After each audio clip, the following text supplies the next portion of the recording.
probably never thought we'd be reporting on, etc., etc. So, coming out the gate, Carmelo Anthony trial is honestly kind of wrapping up now. We'll probably see it close in the coming days. I imagine so, unless they want to go further. I mean, I think they should go for death penalty for first degree, but that's just my opinion. I'm certain I'm wrong. Well, you are not alone in that sentiment. Not alone at all. I wish that I could say otherwise. I wish that this was really a misunderstanding that got out of control or something else, that he wasn't that malicious. But from the sound of things, from what I've heard so far, third party here, the kid was not a nice person. No, and they went to a lot of trouble to put together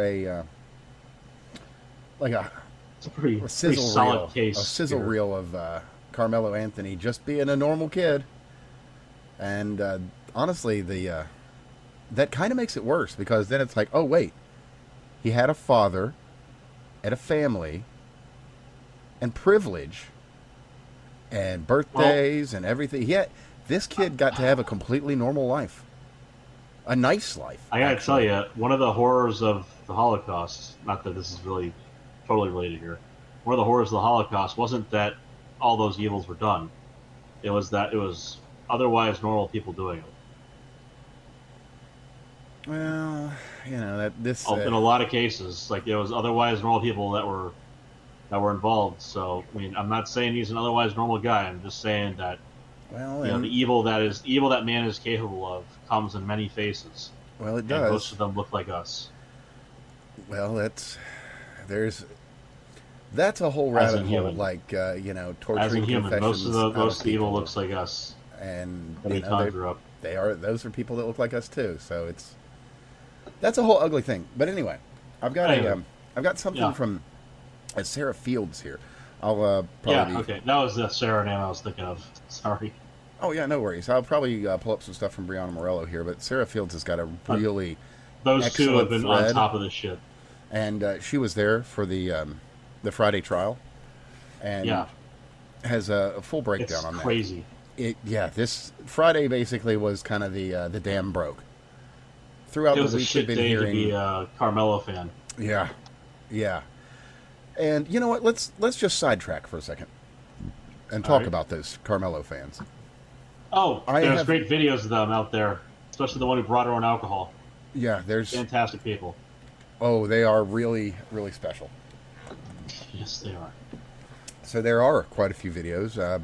They're nothing at all to find. You'll have no trouble if you want to look any of them up. I'm not going to really bother because they're genuinely horribly offensive. Because all you get out of this is Yeah. the fact that these people, if you even want to call them that, draw their information from lies, purely. Like They don't make you. They make you start questioning some of your fundamental egalitarian biases, you might say. Mm-hmm. Which I'm not happy about. I like the fact that I think of people as people. Instead of things like the color of their skin, I think of people as people first. It And then I seems, get this kind of unfortunately, shit. that every year that passes, we find that stereotypes exist more and more for a reason than not for one. Oh well. So Very disgusting. Don't like it. is what it is, unfortunately. Well, So- yeah. So let's talk a little bit about what we found here on day 4, because that aside, that's all you need. If you want to see them, look them up yourself. They're absolutely disgusting. It's easy to find. Yeah, you'll have no trouble. There's compilations, as a matter of fact. You could call them cringe compilations because if you I have was a gonna brain say, that if functions, you it could should not any probably be better. cringing you about to death. Anyway, Spine So, curling. yeah, it's something. So they got Tiffany Whitaker. The state called her, and she was an athletic trainer at Memorial High School, and her job was to prevent athletic injury. Great. Well, athletic injury, yes. She said she knew both boys, CPR certified.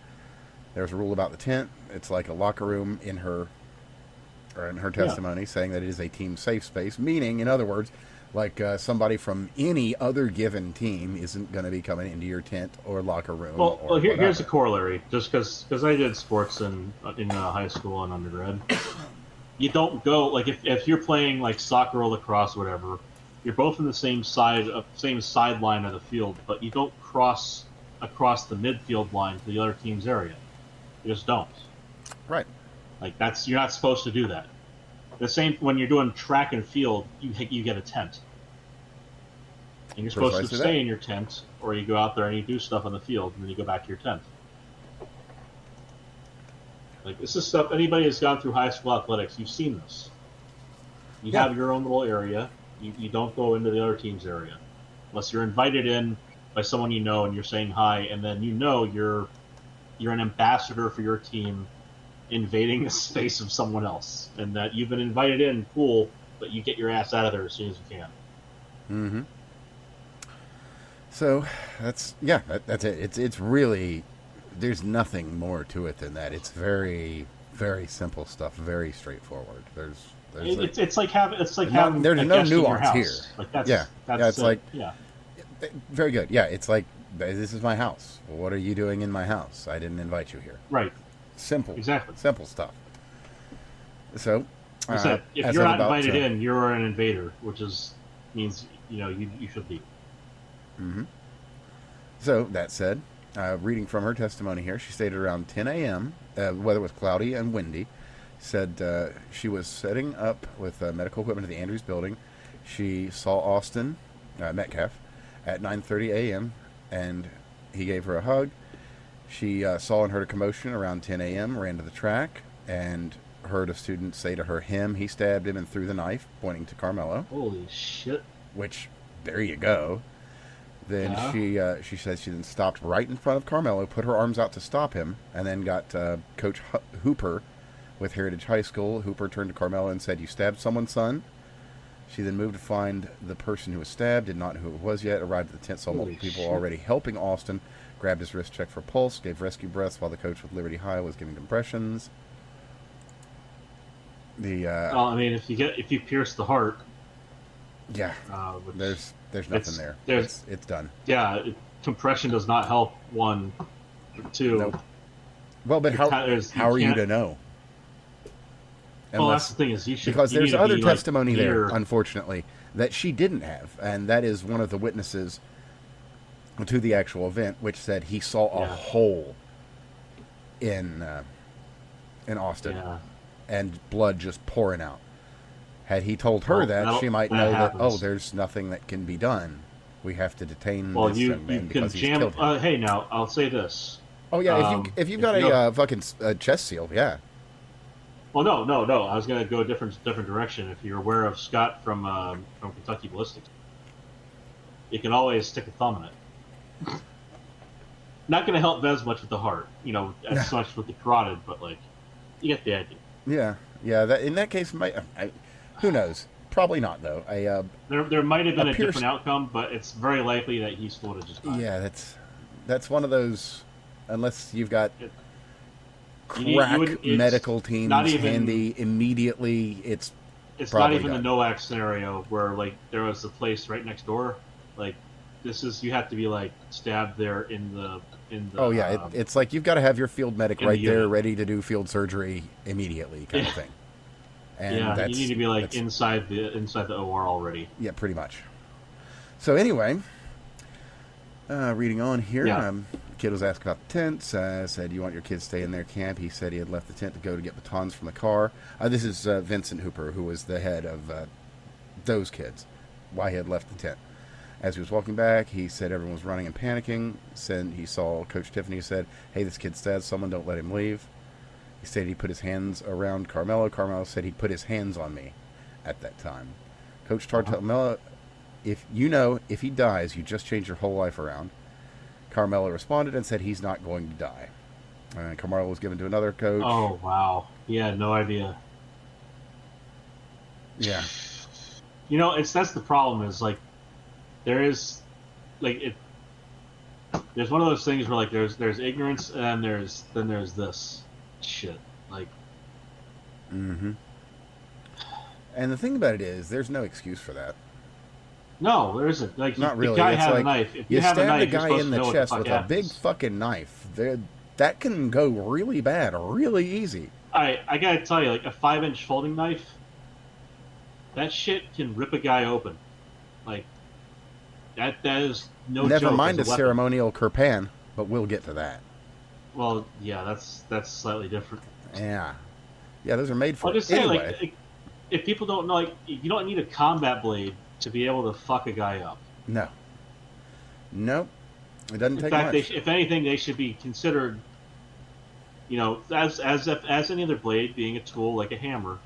And Same thing for comes, our though. for our You can use Britball any tool for listeners, war. also, just so you know, just to be 100% clear on that, that does include zombie knives and ninja swords.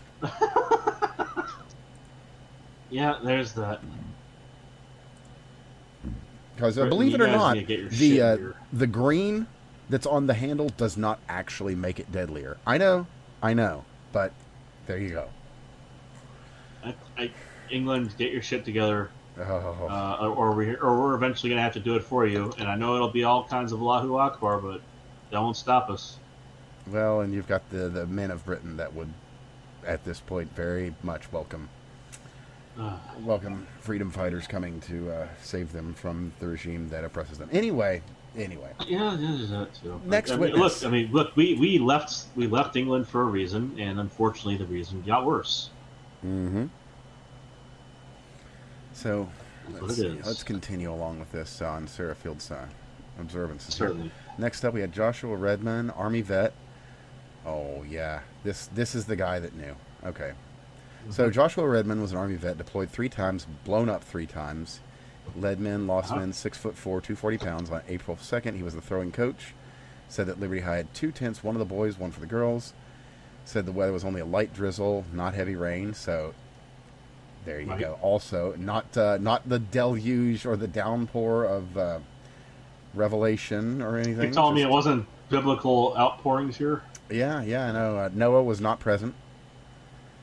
So, anyway, he stated he was close to No, the he was Memorial High across School. the pond. His last name was Nowak. Anyway. Sorry. Didn't hear anything until his burst of energy. Said the kids were running, people were screaming, heard them running on the aluminum bleachers. He stated that he then saw Austin at the bottom of the bleachers with his back up against the fence. He said Austin then fell on the ground. Hunter ran to him and held him as he was screaming that he'd been stabbed. He stated he took off his coat, put pressure on the wound. He had to shove Hunter to the side because Hunter was trying to hold Austin tightly. Hunter was hysterical, of course. He stated that based on the location would be of the... too. He stated any that... guy with a... Oh man, sorry, keep going. Yeah. It's And he stated that based on the location of the wound and the amount of blood pouring into Austin's abdomen, he could tell it was not good. Yeah. He then stated that he recognized agonal breathing. That means you're about to die. Yes. Which he knew meant that Austin was already passing. He stated that before EMS arrived, he knew that Austin was already gone, but he did not state this because he wanted all life-saving measures to be taken regardless. Exactly. Yeah. And apparently there was a lot of blood. Like a lot of blood. So you got 5 liters on average inside your adult body. By the time you get into high school, you're about at 5 liters already. But it's between 5 and 6 liters. Let's be fair. There's a lot of fat Americans. So Sure. Yeah. Between 5 and 6 liters. So call it 5 liters for he is a young boy who's doing track.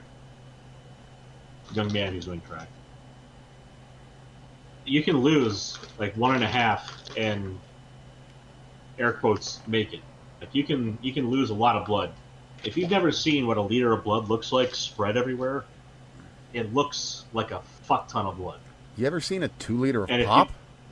Take half of that and pour it out on the ground. Right. That's a lot of fluid. So, like, people talk about donating a pint or 2 of blood, which is basically what they'll let you to donate, right? Yeah. So you can lose, you can lose several, a couple quarts, 2 liters, about half a gallon. You can lose on the order of you can lose about a quart.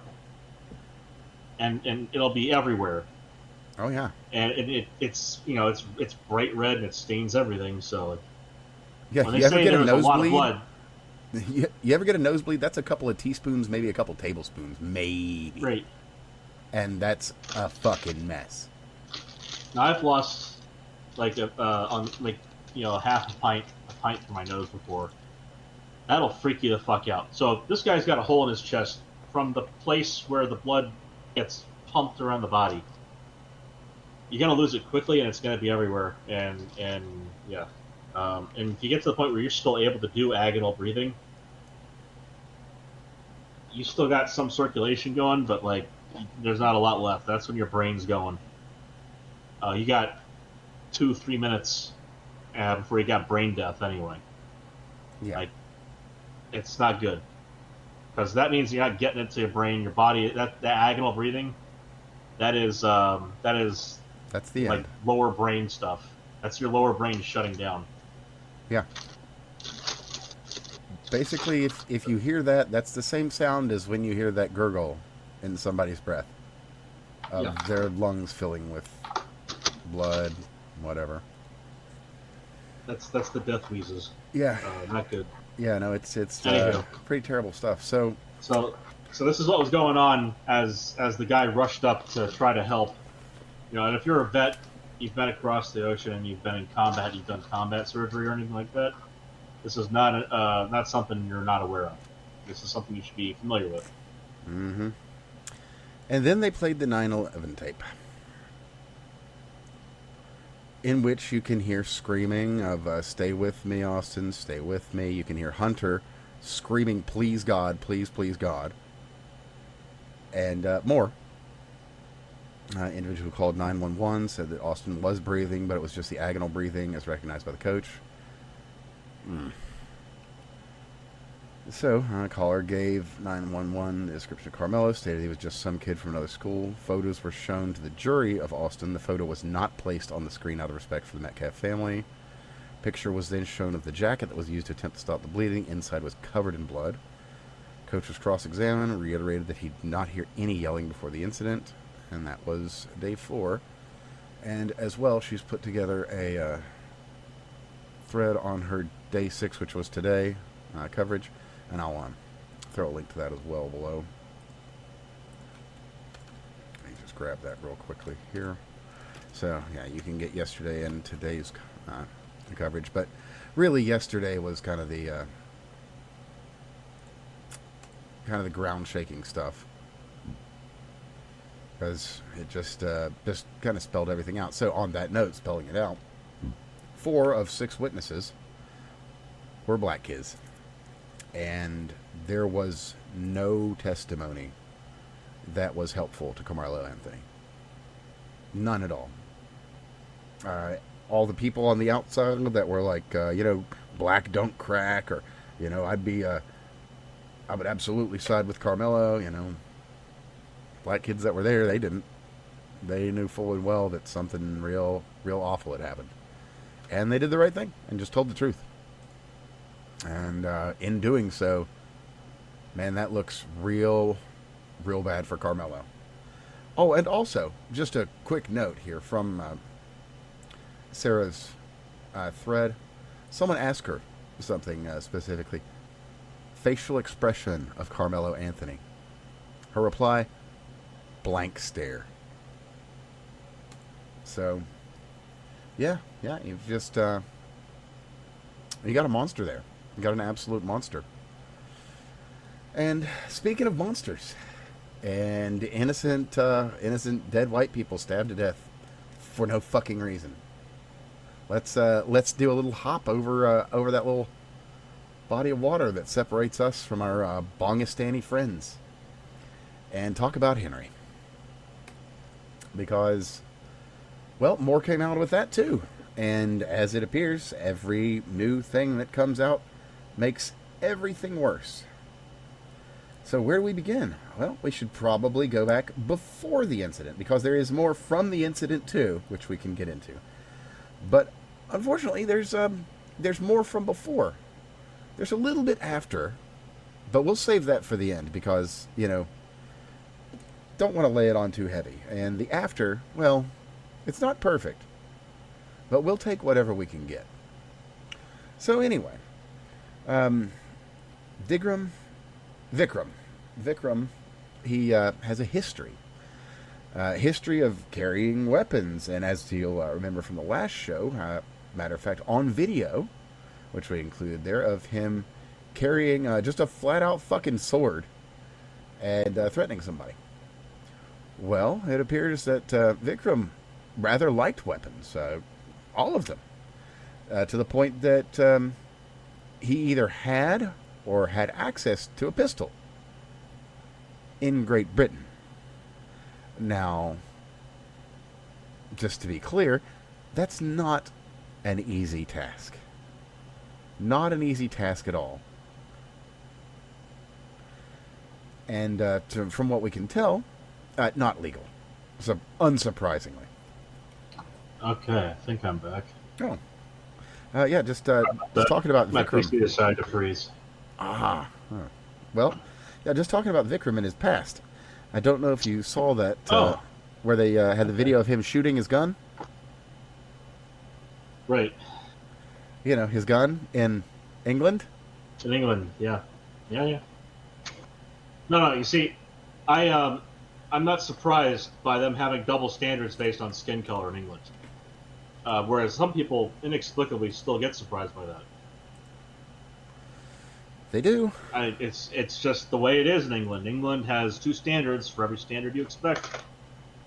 Or maybe even three, honestly, because possibly more. Correct. Because you've got your white people standard, you've got your non-white people standard, and then you've got your Jimmy Savile and adjacent standard. So there's that one too. But then, well, let's just say royalty gets treated different. Cough, cough. You see, you'd expect that to actually mean the royals. Do you think I didn't? I think that there's a different colloquialism there. All I'm going to say is that if you start doing some digging on Jimmy Savile and his father, you might find that he and Andrew are very close, is all. So anyway, about 3 years ago, somebody is hearing some pop, pop, pop, pop, pop. And so they look out their window and they see Vikram Digwas. Are they sure they saw Vikram Digwas and not his turban? Well, actually both, because they took video of it. Oh, okay. Just making sure. Yeah, they did take video of it, and you can see him there holding the gun. Yep. And of course, obviously, you know what they do? They call the cops. And well, you know where this went, because he ended up killing that kid. So the cops did nothing at all. As a matter of fact, they said that they could do nothing about a brown man having a gun in Bongistan. Yep. So there you go. It's like this guy's got a past. This again, on top of the whole going around threatening people with a literal fucking sword on the streets. But yeah, from the Daily Mail, moment weapons-obsessed Vikram Digwa brandishes gun in his back garden 3 years before he murdered Henry Nowak. So they knew. They knew full and well. They have video. They've got everything. But, well, I guess the thing to say here is, the police, they said what they say. Well, I don't think so, mate. They could say what they say with more I don't think so. I don't think so, Craig. I don't think so. That's all right. They can think as much as they want. What they need to do is know that their shit is not in gear. Well, the problem with them not thinking these things through, if you will, or not thinking that they are as they are, is that they have they've laid the groundwork, you see, for everyone else to agree. Simply, just to agree. When when you've got these officers who are like, "I got a bin thrown at me head." Well, officer, mate. I don't think so, mate. I got beat up by a bunch of protesters. I don't think so, mate. I got my family threatened by a bunch of protesters. I don't think so, mate. I got awful things done to me, and I can't speak of them because they told me they would do awful things that I can't say on the show because it would violate terms of service. I don't think so, mate. I don't think so. Don't think so, mate. And what do they expect was going to happen? I gotta wonder. What the fuck did they think was going to happen? I think what they thought was going to they happen is expect that they people were just, going like, to be able to continue going on as they've gone on this whole time forever. And the problem with that is, to put it simply, the white man only has so much patience. The white man has a tremendous amount of patience, probably more than necessary, as we've noticed in the world of today. And now it's something else. Oh! Perfect example. We covered this one too. Let me grab the link to this. You know, there's an old 4chan green text about restless young men. True. Restless young white men. And that it's not a thing to laugh at. It's an exclamation of danger. And on the note of danger, the thing that I was going to go over here, because it is the perfect example of the at minimum 2-tier justice system in Great Britain, is now, if you'll remember, there was a lot of activity of Muslims, talking about this and that. Maybe they were pro-Palestine. Maybe they were just against what Israel was doing. Maybe they were just going out and demonstrating on their own because George Floyd died or whatever the fuck ever. But in this case, we had a large group of Muslims gathering. I believe, and I want to say this was last year that we reported on this. But they had a big group gathering to do whatever, and then the police goes out there. This was at Stoke-on-Trent, that were outside their mosque, Staffordshire. And I will read from his quote directly. And I quote, "If there's any weapons or anything like that, what I would do is discard them at the mosque. Don't give anybody any reason to have any interaction with the police. So if there's any weapons, get rid of them. We are not going to arrest anybody." I wish that I were doing anything other than quoting the words of a police officer. But unfortunately, I am quoting words from a video that, it'll be linked below. You can see it. We covered that. We definitely did. It's things to say about it too. When you make your bed and you find it to be an uncomfortable bed, I would advise not to make it in such an uncomfortable fashion going forward.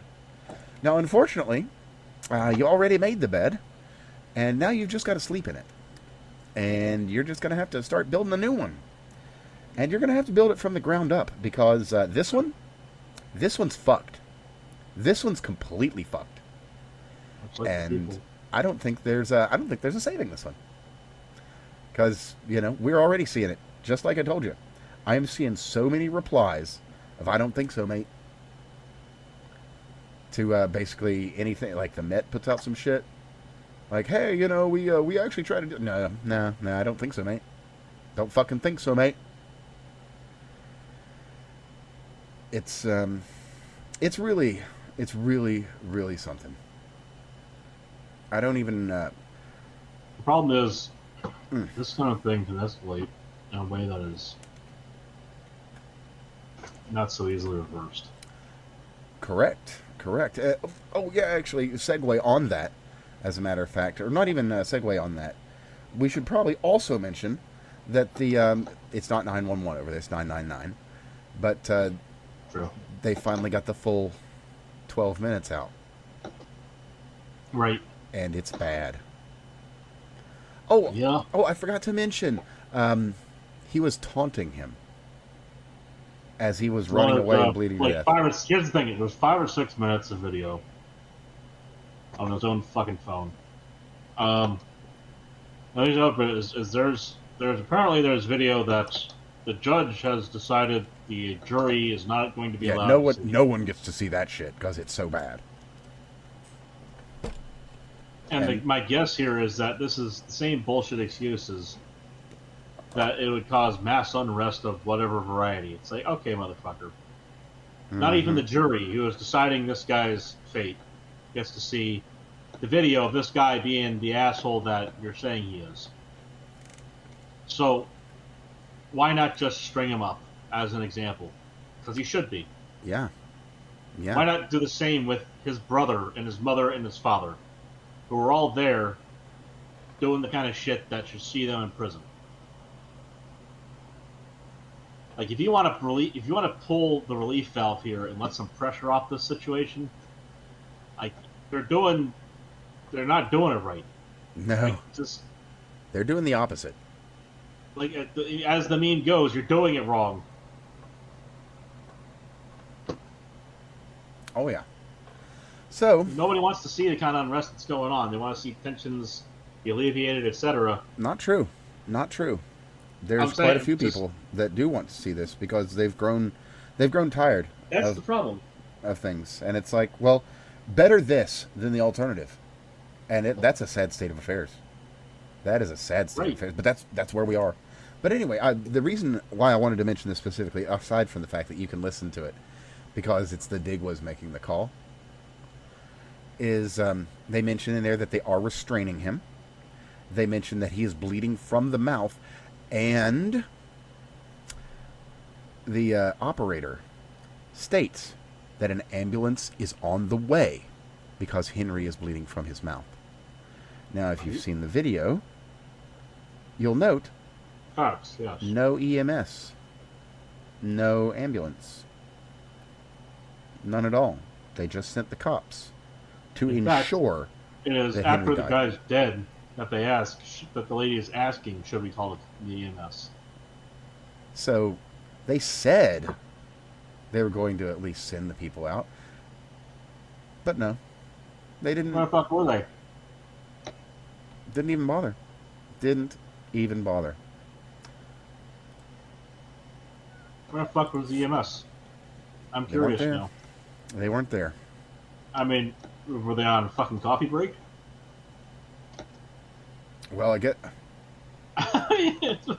No, I don't think so, mate. This begs questions. This begs a lot of questions here. It does. Lots and lots of questions. Where the fuck was the ambulance? The one that they said was on the way. Mm-hmm. Did they call it off? Who knows? Well, somebody does. That's the problem. True. Very Someone true. does. Who the fuck is there it? needs to be a deep investigation into this, because the other thing now, this was it, actually. This was the line. I've seen so much suffering, so much abuse, and this was actually it. Because it started. It's actually begun. It's not the same. It's not like Floyd. It's respectful, and it's decent. But it's begun. I've seen the signs. White Lives Matter.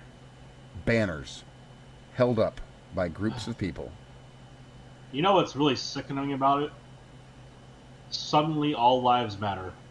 Oh, yeah. Oh, that right there. Especially that, because we're getting that line, that very fucking specific line, from exactly who you would expect. The very people who said, no. All lives don't matter. Only black lives.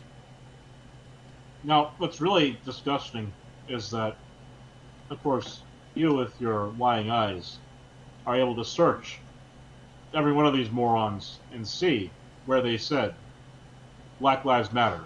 Mm-hmm. Why would you be saying something like all lives matter, only Black Lives Matter, yeah, et cetera, et cetera, et cetera.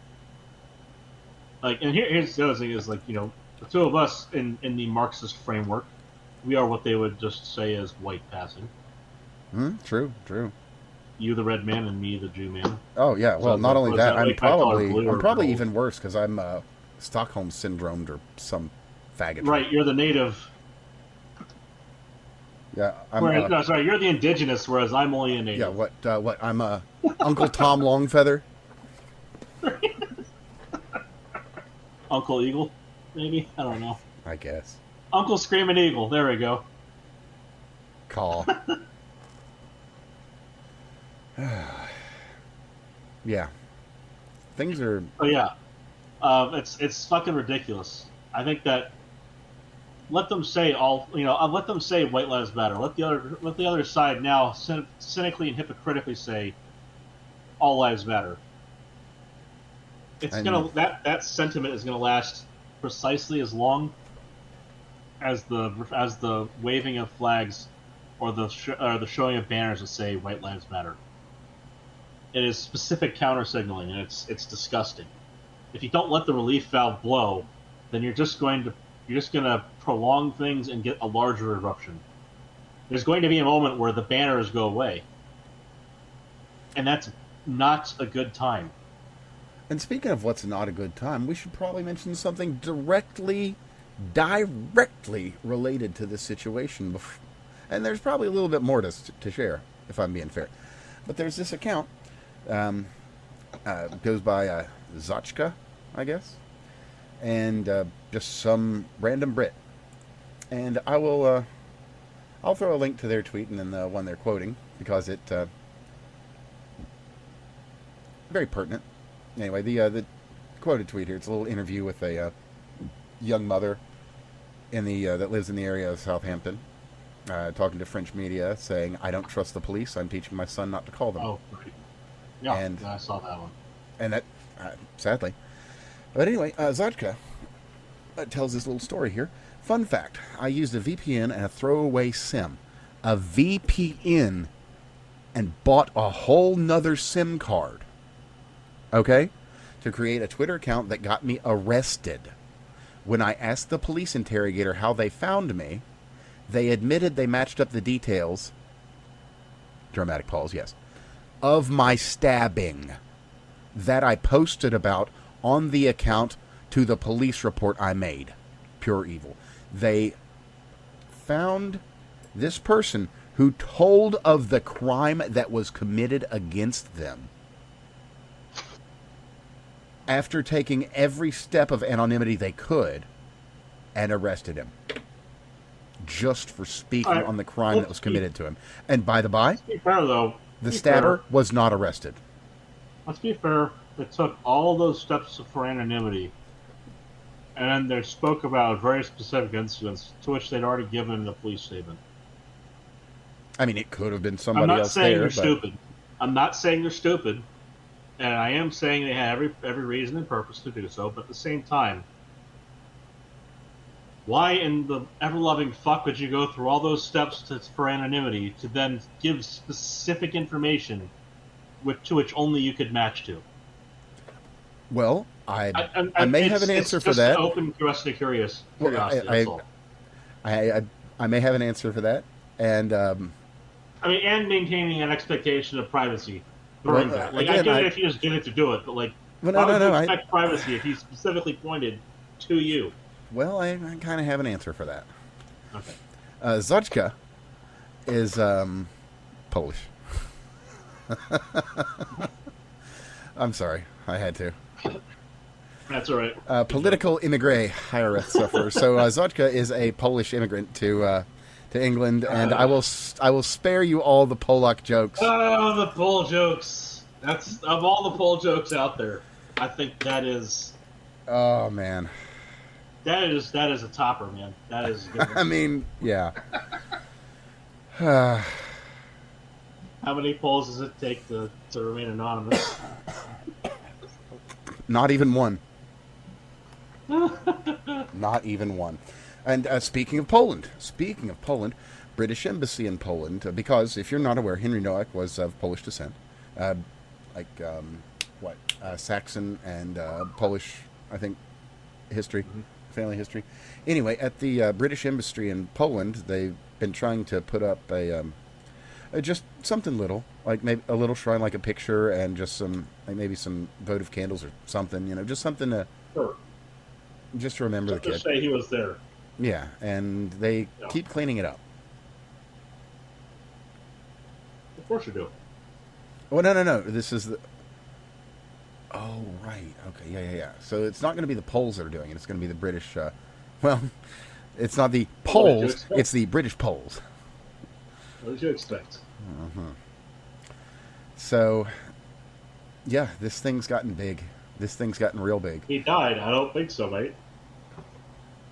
Melinda Simmons, the British ambassador to Poland, along with the Normans, merchants in. Oh, they're mentioning the size of her nose and the type of hat she wears. Well, anyway. Oh, reminder. Yeah, remember how I was talking about Jimmy Savile? Remember the head of the barristers, the director of public prosecutions, was a Mr., or should I say barrister Keir Starmer. Boy, isn't it weird how small the world is sometimes? Sometimes.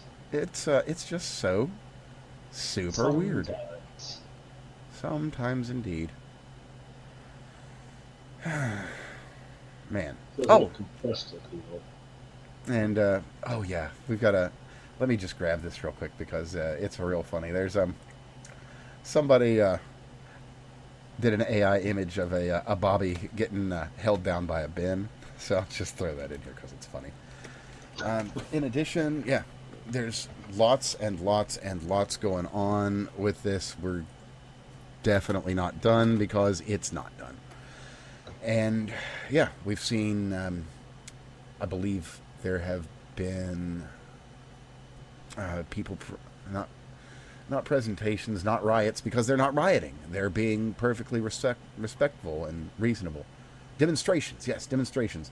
In England, I believe in Spain, in Poland, in France, I think. And I don't know if there have been any. I don't think there have been any here in the States. But it's, it's being talked about. It's being talked about. Speaking of demonstrations, Mm-hmm. there was that Asian fellow Go on. who they took to court, said, you chased this guy down and you went after him. This is bad.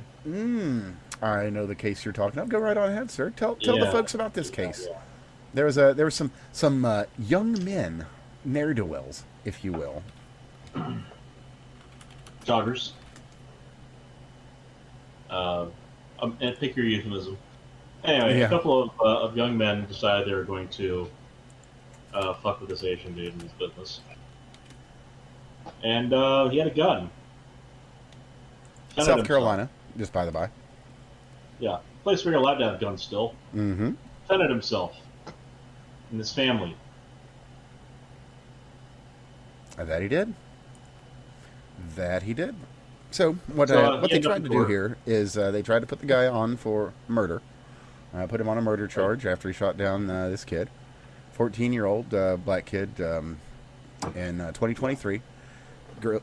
Jury found him not guilty. And they tried to put him down for murder. Yeah. So let me see here. This was what was this guy's name? Mr. Coward. I can probably do that. Chike Rick Chow. Chow, yeah. So the kid basically got into the store, stole some shit, and the prosecutors say that he chased him 130 yards and sent a bullet through the back of the kid. After he wrongly assumed this, that, and the other, Chow's lawyer said he fired at the team because he allegedly pointed a gun at his son, which, yeah, there is that. The kid, that's the part that a lot of people are leaving out. This young man, this 14-year-old, never done nothing wrong. He didn't do nothing. He a future engineer doctor. He a nuclear rocket surgeon. So the nuclear rocket surgeon, he pulled out his gun and pointed it at this dude's kid. And you don't threaten the life what is the thing of a child in front of a father. That's something you never do. The thing you do with a threat to your family. You eliminate the threat. And that's what happened. And there was confirmation that the kid had a pistol at the time of the incident, and it fell during the chase. And of course, the defense is trying to say, well, you know, he or not the defense, I should say, the prosecution is trying to say that he didn't threaten anyone with the gun. Bullshit. Uh huh. I mean, I gotta wonder exactly what part of pants on head retarded did they get to before they figured this one out. Well, their pants are still firmly seated upon their head because there is a civil lawsuit coming. It's like, I know what we're gonna do. We're gonna go ahead and we're gonna say that this is impossible. He couldn't have possibly threatened anybody. His gun fell. Just. Well, it's like saying, "Hey, look." I feel like there's got to be a special brand of retard juice these people are huffing. It seems like it. It certainly does. You know, now you don't have a straw. This clearly goes up the nose and just. Well, it's the whole thing. Like, you know, say, let's just create a completely hypothetical situation. Let's just say some internet e-celeb happens to have like a $24,000 designer dog, and that person maybe lives in LA in a mansion, for instance. Sure. Hypothetical situation, obviously. Maybe even shocks them. Maybe, yeah. And does so on October 7th of a year, just at an anniversary of another event that happened on October 7th, curiously. Funny old world. Sure. This is, again, hypothetical entirely. And let's say this hypothetical Hassan Piker does... I was wondering when you're going to break that one. Yeah. So... Keep going. Let's say this hypothetical individual shocks their hypothetically expensive dog into staying within their 1x1 square on screen, exactly where is required. And then let's say that this hypothetical person has a hypothetical friend by the name of Cutie Minderella, because these are not real people. Shooty Minderella. Yeah. Shooty Minderella goes over and takes a look at the shock collar and discovers that it is indeed a shock collar, and the prongs on the shock collar have been removed and taped over. Then goes on to Twitch and states as such. And then, you know, this of course being the day after, as stating as such. So, you know, you've got this person that goes over and says, hey, I saw the gun. There's not any bullets in it today, so obviously it couldn't have been used to shoot anyone yesterday. It's impossible. Yeah, I don't know what you're talking about. It's impossible. Mm-hmm. Yep. So, yeah. No shooty to do the Rudy and Tooty on it, right?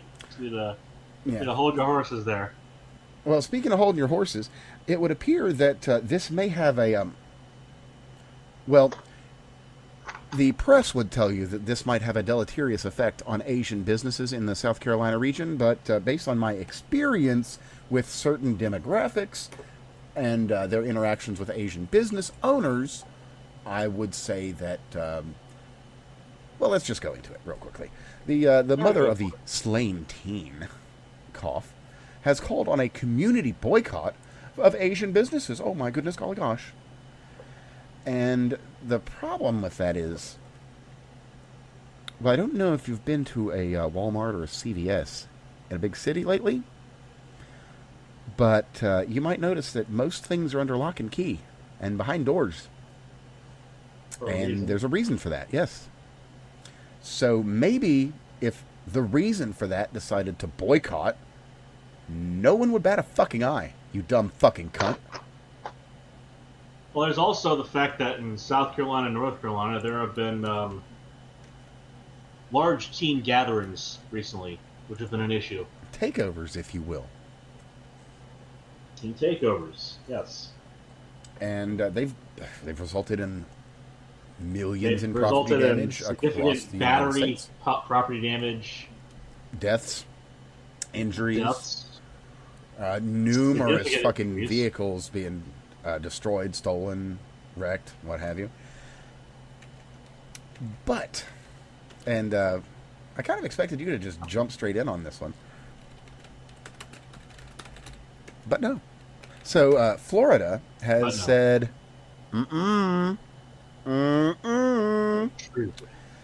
They're saying no, and they are shutting that shit down. Attorney General out of Florida has said it We ain't have a real happening state, that's here. all. Yeah. So, out of ABC News, teen takeovers brought police response across the country. Well, not everywhere. Some places are making the moves, some not so much. Some states have law enforcement. Some do, yes indeed. And quoting from the Clearwater Police, the Clearwater Police Department is upstaffing the beach Friday, Saturday, and Sunday to show that we mean business, Wallach said. We will also be joined by the Pinellas County Sheriff's Office to show that this type of behavior is not going to be tolerated. And also in Washington, D.C., now that D.C. isn't a shithole, and I'll note, purposefully made into a shithole, we have now learned, because things are nice. The reflecting pool Turns is out, lovely. Just do things. You can just fix things. Holy shit, the broken window phenomena is real. How about that? You can just not accept decline. You can just fix things. You can just make it better, actually. As it turns out, when you just fix things... So it's funny. So the shitwit over in California decided he was going to open his retarded gob and start... how do I say this? Start chirping from the sidelines. Pointed out the middle of the middle of progress state of things. The sad part is he did this well after the photo was taken, when it was already fucking done. Mm-hmm. So immediately, this dumb fuck got a proper reflection shown to him. And someone else came in and said, I think you should sit this one out, and left the photo of the unfinished high-speed rail that has, the grand total of less than a mile done. Mm-hmm. And then there's the video. There's a great video of a woman saying she's upset that she... oh, yeah, black girl that's like... Which I appreciate. I appreciate her... at least people are being fucking honest about it. I mean, I'd like it if they weren't upset that it's nice, but at least they're like, the thing is there's a facetious nature to it. That's the part that I liked, was that she is self-aware enough to note that her being upset about it is something that should be mocked and is silly. Like, that level of self-awareness, I wholly appreciate.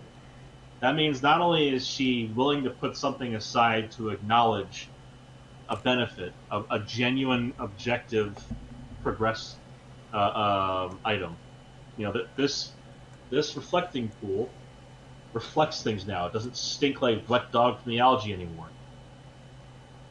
Like, it's legitimately a good thing. The people who are mocking Trump for painting a reflecting pool, wholly out of pocket. Just out of hand. That's just silly. And so she is reflecting. Whap, whap. She is reflecting upon her silliness about the reflecting pool. Yes. So anyway, I took that as a positive thing. I thought that was some creative, self-deprecating, positive support of a thing that was genuinely good. Yeah. This national monument, we should be able to take pride in it. And you can't do that if you have to hold your hand over your face when you get near it. Yeah, because it was overrunning with algae, trash. Stank. Yeah, just stank. Like, here's the fucked up thing: is the last time I was in D.C. and the last time I was near there, it looked good because it had been fixed. And then Obozo decided to do his thing, and then it just kind of. Yeah. Well, how much did you spend on it? Was it like $30 million? I think. It was something like that, and Trump spent like a fucking tenth of that. No, actually, he ended up, ended up being $20 million. Or, well, between 13 and 20, which is, which is less than the $350 million that was proposed as the restoration they were going to do. All right. Let's just go ahead and pause for a second because. Oh, we have to pause for a second because there's a lot on We this. need to pause because hold on. So $30 million under Obozo. Mm-hmm. This is circa 2010-ish time. $2010 Oh, right. are way more expensive right. than $26. Oh, yeah, you could buy a lot more in 2010 with that $30 million. Oh, a lot So more. we're talking, like, including that level of inflation, like, we're talking about somewhere in the neighborhood of, like, $50 million today. At least. I mean, holy fuck. You can you could make that a Boy Scouts, well, you know, I guess not anymore these days. Anyway, in yesteryear, you could have made that a Boy Scouts project, and you would have had maybe 3 or 4 different shades of blue involved, but the whole thing would have been painted in a couple of days. Well, See, that's another thing. I think that's, as far as civic duty among childhood improvement organizations, if you will, you know, some like you can say it's your patriotic duty within these organizations to do things like clean up national parks. Now that would be probably a little more dangerous than national monuments. sure. To be fair, there's a lot of fucking predators and weird people that live in the national parks these days. But aside from the whole, you know, the child whispering "help me" in the middle of the forest that you run away from, gotta be a whole fucking nightmare on its own. Aside from that, like, just having people clean up the national parks, have some sense of national pride, and these things are national monuments. Like, these are meant to represent us, not only to our next generations, but to our visitors, to the people Well, who pass through. that was on actually a tourist point, visits. another point I was wanting to mention, because there have been a number of people that have come to America. I watch like one or two Europeans that react to British, Right. or not British. Like one of them's British, one of them's Portuguese. Anyway, Right. they react to like American content and make American food, and they like Mhm. the Portuguese guy just actually went to America near the end of last year, and he went to New York and Oh, man. New York City and San Not Jose. representative of the rest of the country. Yeah, he went to like New York City, San Jose, and Austin. Okay. Like, what a wild trip that is. But yeah, that's 3 very liberal areas. Anyway, Yeah. he Well, went. He enjoyed, did he? yeah, I had a lovely time. And oh, shit, I kind of. Oh yeah. And anyway, I've seen a lot of these people. Not these specific ones. It was actually another travel blogger. Right. But you know, these people, they're just honest. Like the Portuguese guy, he was just taken aback at the loveliness of America and the niceness of people and how very different the North and the South are. Because liberal as They it are may very be, different. the South has a completely different vibe than the North. It does. It's you know, bless your heart has a different meaning, kind of thing. Yeah, It's one of them. Yeah, but the point there, and then the other one, Adam Krauser, the British guy, he did something very interesting. He was in Las Vegas, and he just didn't have anything to do that day, so he went for a walk in a suburb. Must have blown his mind. Yeah, it was like, man, there's nothing like this where I'm from. And it's neat. It's neat to see. But the point I'm making with this is, again, somebody totally different from these two. Is it was some lady that had come over to D.C. and was just like, I didn't expect that it would be this beautiful. It's like going to the capital of Rome or something like that. Yeah, And- we got a good country going on here. We need to make sure we don't Yeah, fuck it up. we could have an absolutely staggeringly beautiful capital city, and it's getting back to that. But the other part, that was just one thing, but another, I've got an article here from DC News Now, which is, you know, local Washington D.C. reporting place, dated June 3rd. Now, just to clarify, the pool by now should actually be finished. Yeah. Filling back in. It was they were starting to refill it, I think, Friday, And that's when we were starting to see those videos of people that are like, man, I don't know. I thought it was not. I didn't know what to think of it, and it's beautiful. It reflects even better than I thought it was going to, and et cetera, et cetera. Right. So anyway, this is reported at June 3rd, 10 p.m. So this is Wednesday night. They put this out, and of course 2 days later, as you know. Anyway, Lincoln Memorial reflecting pool remains dry, disappointing visitors. The water is not flowing again at the reflecting pool at Lincoln Memorial, even though President Trump hinted it might happen. Quote, the final cost of protection will be completed to the reflecting pool that sits between the Washington Monument and the Lincoln Memorial at 4 p.m. today, the president said on his Truth social page. The water will start flowing shortly thereafter. Well, and they waited. Bless their hearts, they waited till 10 p.m., and it didn't. It just happened to be the next day. Anyway, it's quite upsetting, Atlanta's Jason Reese said as he visited the historic basin for the first time. It's just not what he expected. No, really. Looks like it's under construction. Oh, speaking of under construction, some guy was like kicking around a soccer ball, ended up getting it into the water, and went and got his soccer ball. No! And apparently people are upset about that. Or not upset about it actually, or fucking something. I don't even know. A soccer ball? Ah!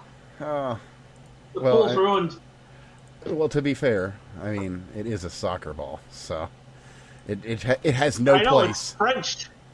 Yeah, or worse yet, Mexican. Ugh, terrible. Anyway, you know, it's my favorite little factoid about soccer. Absolutely favorite little factoid is the fact that the French named it.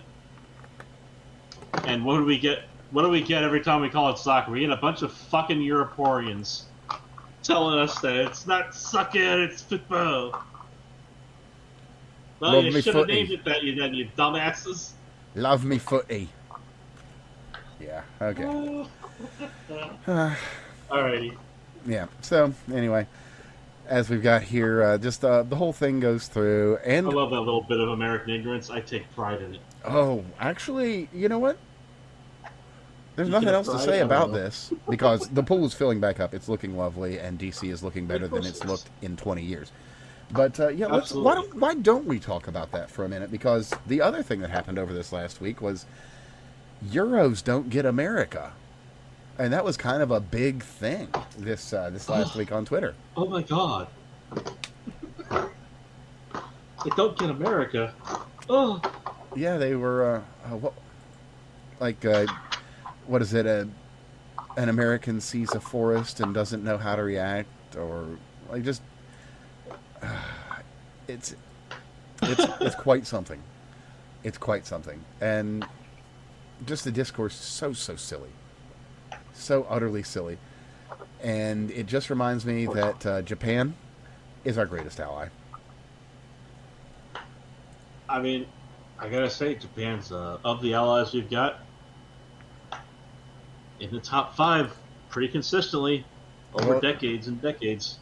Well, and the thing about that is, you know, consistent. Some of your best friends, especially as a guy, some of your best friends are people you're going to get in a knockdown, drag-out fight with, and make it out to the other side. Yeah. And look, well, that's just how we settle it. That's how you do it. Sometimes you get that shit over with. You know, you punch a guy in the nose and he beats the shit out of you, and you're like, I got to respect that guy. Should have done that. And hey, you know, better luck next time. Fucking meow. And so, hey, and there it is. I don't like that we beat them into low testosterone and cat girls, but you know, I guess that's part of the price we pay. Oh boy, so much soy food over there. You need to get over that little bit of Asian culture. We need to, but they're. I'll say this though. Wagyu. Kobe and Wagyu. Oh, decent Kobe, stuff. excuse me. Like that is Kobe's where it's that meat. Wagyu's meat is the shit. A little F from me. I mean, it's not bad. It's just because it is like solid fat. Pretty much, yeah. And I'll be honest. But like, I haven't had Wagyu prepared like properly. bacon. I've only had Wagyu and burger, and Yeah. that's a fine Okay. burger, but it's like it's too fatty for It's burgers. so much different. You're supposed to like sear it in strips, Oh yeah, yeah. You're supposed to have like and jerky strips of it, basically. yeah, basically It's like you cut off a pan thin searing. slice, you sear it immediately, take a bite, and you're done. Yeah. That's how it's supposed to be. I haven't had it that way. So my opinion is that if someone would just make Wagyu bacon, Mm. could you fucking imagine? That would be hotcakes, man. Oh, could be, could be. That would be some top shelf. That would be top shelf bacon right there, is Wagyu bacon. Oh, Put and that on a shelf in America, and you will be selling that every goddamn day, from fucking New York to LA, man. and talk about your top shelf, cooked pigs. Right. Should probably mention John Bolton. We're expecting a guilty plea in the coming week or weeks over his mishandling of the classified documents. Good news. Fuck that guy. Fuck his whole life. Well, the problem is he's got a couple of little handful of counts, and unfortunately, one of illegal retention of sensitive national security data. Well, it carries like $2 million plus fine. All right. I hope he has the money. Yep. Unless you're hiding it I behind see. that mustache. I see Steve there in the staff jet. Ooh. He's not going to be coming on. He just got back from family vacation. So. Oh, okay. Well, that is Good to know. And so we wish him the best and hope that he had a lovely vacation. Yeah. Oh shit, yeah. Actually, this is the first chance he's had to get away since the kid. So in a very while, much. right? Yeah. So we will absolutely forgive him for not being able to make it tonight. Yes, Completely forgive him. understandable. Right. Forgiveness is what he needs. Oh, and well, on that note, we should probably talk about New York, where our good buddy lives, and the thing that they just did that directly affects him, or well, his young family. They've just made a call, as it were. They made a change. They did. He is no longer a father. He is I think he's a father, but his lovely wife is now a gestating parent, and not a mother any longer. Because of course, That's weird. That's a bit awkward because I believe she has finished gestation. Isn't that funny? I don't know how they square that circle. Leave gestation completed. But yeah, it's I can't even come up with like a funny joke or anything about this. It's so fucking stupid. It's the dumbest right? fucking shit. I can't even come up with like a funny little pun about this shit because it's fucking retarded. I mean, I got nothing. And I mean, also retarded. Fuck you, John Thune, Lisa Murkowski, Bitch McConnell, Susan fucking Collins, and you fucking Tillis. Fuck you, motherfuckers. You fucked us right in the ass, you fucking pieces of shit. Those 4 killed Save. Fuck you. I want nothing. well, they but prevented it suffering. from being added to reconciliation.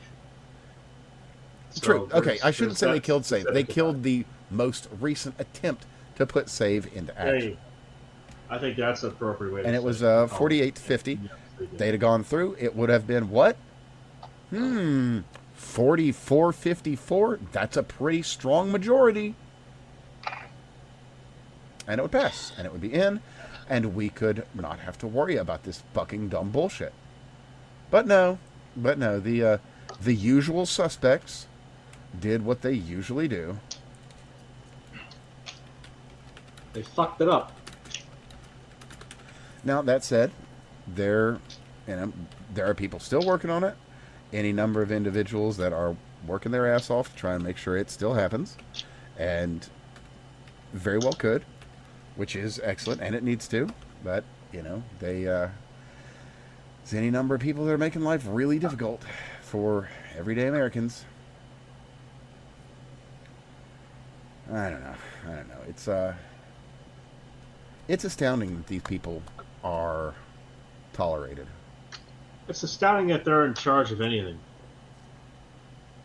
Yeah. Well, I am surprised it really they are isn't. allowed to tie their own shoes at this point. Well, We got 2 rooms full of fucking geriatrics deciding shit. Yeah, and the ones who aren't are I mean, largely bought and I paid feel for. bad going the ageism route on that one, but like, it's really fucking bad. It's really bad. It's yeah. I got nothing. On that. It's all just Outrageous. not man. good shit. Not good shit. So, were we able to cover that? I think we. Yeah, we were. We were able to cover that. So, no real update on the Soros thing, but we do have a comment from Trump regarding that they are going to be going after Antifa and various left-wing peoples. Reid Hoffman, George Soros. They're going to start going after their fucking money sources, which is where everyone got excited about Soros. Mm-hmm. And of course, we did talk about that on the last show. But as it is now, we have Trump actually was specifically questioned about it then, and he stated they're going to have some problems. Which is, it's fun. I'd like to have a little bit more on that, but, let's be fair. We only recorded the last show like 4 or 5 days ago, so there's not much motion there yet. Well, to be fair on that, there's not much motion there, but, we woke up one morning and we had Maduro on a boat. True. And, it's entirely... on that note, just to discuss it real quickly, because it's going to happen. Steel yourselves and be ready. You might as well get ready, because it's going to fucking happen. So go ahead and get your crying done now, if that's what you're going to do. Cuba is going to get Venezuela. It's going to happen. Oh, yeah. As soon as the Iran thing is stable, we don't even give need it a that. week, and then Cuba happens. And it might not even make it to that. It might not. But, once things are kind of stable... the Cuban regime wants to do. Because, again, the main way that they operate, they have a company that basically steals everything for themselves. And that shit's going to be over. Toot sweet. Oh, yeah. And there's a Cuban diaspora that has been waiting for this moment for decades. And you better believe that they're going to be fucking rioting in joy in favor of Rubio. These guys have been waiting so goddamn long, and it's finally within their lifetime. Like this is such a wild day for them. Such a positive thing. Indeed. And, in other positive and vaguely related news, what have all of us on the at least mildly reactionary side of politics that isn't insane been asking for? That the people responsible for accountability, just anything, everything, accountability. Yes, the ones that have fucked up everything, whatever field it's in. I don't even need to be specific here, but that there be some accountability for the people that have worked so hard to destroy the world that we had when we were children. Well, we have some arrests. ICE arrested the employers, the plant manager and HR coordinator for a casting company out of Abbeville, South Carolina. We're actually seeing the ones who had a hand in the destruction face justice. Well, of course, also, other people in the... it's a casting... So much... And just when I say casting, you're gonna be like, oh, Hollywood shit. No, like molds and shit. Metal casting. Yeah. Yeah. Which is, by the way, pretty skilled labor. Good job. Fairly. Yeah. Like that's doing. That's one of those factory jobs that somebody can get today, support a family. Even in as fucked up and weird a time as we're in.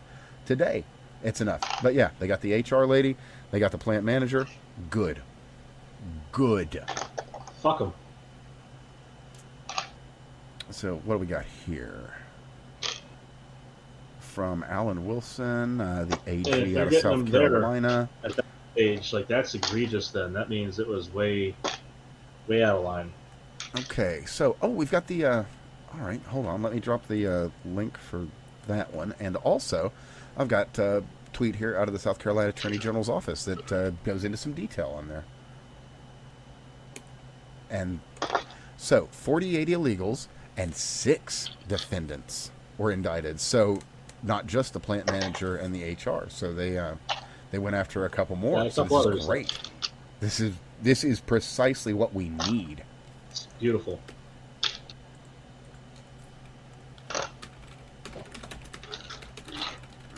Okay, so just make a note of that there, and yeah. So this is one of those things that we've been not just us. Everybody has been asking for this for all of Trump's time in. You know, Bongino was asking for this. Not Bongino. Bovino. Yeah, Greg Bovino. The hard ass CBP guy. Bless his heart, man. That guy's fucking great. Oh, Southern, bless his heart, not Northern. Call-outs. Now, speaking of call-outs, to the things that we have been wanting done for fucking forever. In specific, us. Me, Craig, Steve, here on the show. What we have been talking about since the early days of the show. I'll just read out this tweet from the U.S. Department of Energy.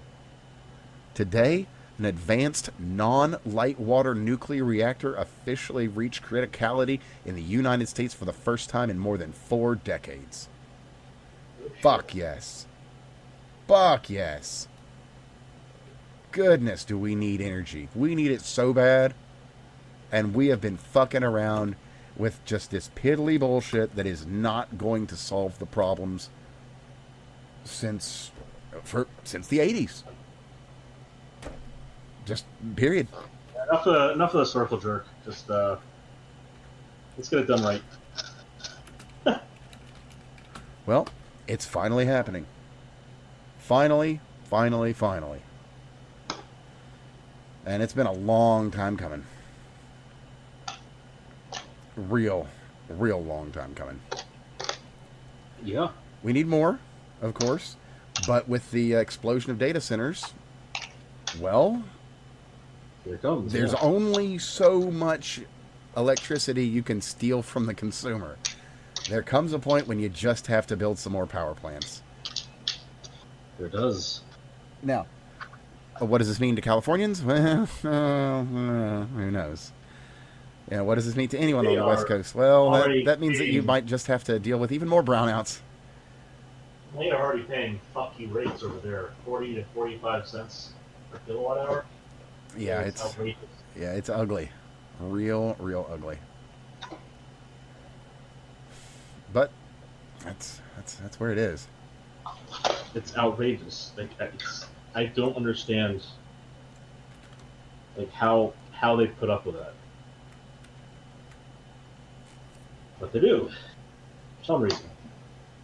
Indeed, and boy, that's probably about the best segue I could ask for. Alrighty. Because, well, are you familiar with pump.fun? Vaguely. Okay, well, just to give a little bit of background, it's a place where you can trade, like, crypto scammy coins, or non-scammy coins for that matter, but mostly scammy coins. Mostly scammy coins. That's the part where I'm familiar with it. And also, you can find live these stream. people all over in social media. And you can live stream through this site. It's actually it's where Chud live streamed. Just as a by the by. Well, they've got a new thing, as it were. Pump Fun Go.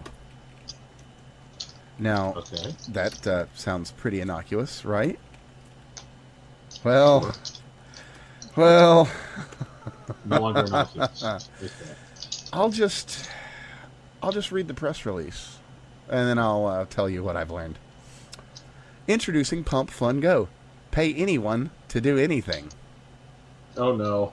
I'll just let that sink in a moment. That is so. Create and complete bounties for any No. in caps task, No. and leverage the power of humans and money across the globe. The world That's is at your Fiverr for fingertips. retards. It's time to go. Yes, sir. This is asking for so much fucking trouble. So much trouble. So just I've specifically stayed away from that place for good reason, and that makes it sound like it's gonna be another good reason. So I'll just read from their because they put the whole release out here. I'll throw a link to it so you can actually take a look. But they basically put the whole thing out on Twitter. So here you go. Like humans not and to money poison are the well, oh but like Chud's already a bad enough reason to not go there. oh yeah. No, that's not a bad enough reason. This is the reason. Like I said, poisoning the well, but continue. I'm sure it didn't do too much. Humans and money are undeniably the most powerful tools on Earth. We're combining both of them with Go, God. an all-encompassing bounty platform where anyone can create or complete bounties for any task for unlimited rewards. Okay, so Mechanical Turk kind of shit. Okay. Create your bounty, set a reward, get your bounty fulfilled without even speaking to the bounty hunter. Create or fulfill bounties now. Pump.fun. Yes, sir. How to create a bounty. Connect your X account and wallet.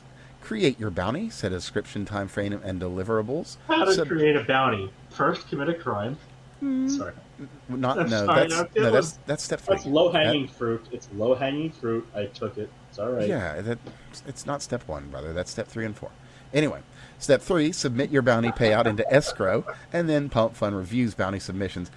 So there is a review board, but this is Pump Fun, and they're going to rubber stamp it.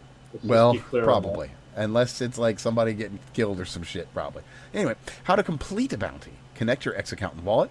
Complete the bounty's deliverables within the allotted time. Submit proof you completed the bounty. Pump Fun reviews your submission. How bounty submissions are reviewed. This is, I haven't read this actually, but, oh, and they've got the terms. Okay, yeah, this will be, I'm curious. Okay. Pump Fun reviews all submissions while funds are in escrow. If a submission is accepted, the bounty is paid out to the submitter. Submission is rejected. Funds remain in escrow until submission is accepted or the allotted time expires. Funds are claimed by the creator if bounty is not completed. Oh, that's fair. Terms of service. Bounty creators cannot withdraw rewards once a bounty is published and active. Fair. Funds stay locked until bounty expires or until a winner is selected and the payout is signed. Fair. Pump Fun moderates, accepts, or rejects submissions. Bounty creators can recommend submissions to assist Pump Fun in selecting successful submissions. Ooh, they are opening themselves up on that one. If no winners are selected before expiration, the funds become reclaimable by the creator after the dispute window. That's fine. Bounties that may be deemed as spam by X are not allowed. Interesting. Abide by X. Oh, okay. Abide by X terms of service at all times. That's actually a pretty reasonable set of terms. Now, does that mean that people are going to abuse it? Oh, are they going to abuse it? But, you know, it's that's a little that is ever so slightly less dystopian than I thought it was. Slightly. Oh my. Oh, speaking of dystopian, we should probably talk about Sig Sauer. No, not the exploding guns. I know. They've made a new one, actually. Wait. We need clarity. Did they make a new exploding gun? Or did they make a new gun? Yes. Oh, fuck. The Sig Sauer MH322.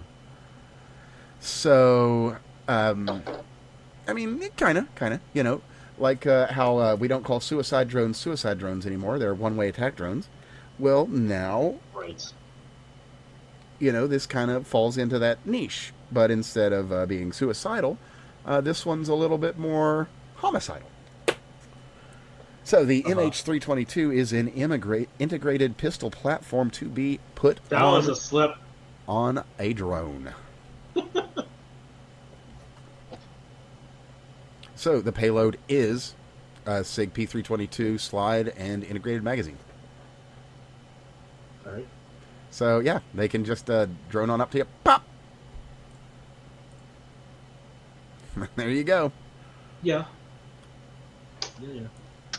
I mean, it was genuinely only a matter of time. I mean, they're putting bombs on them. It was going to happen sooner or later.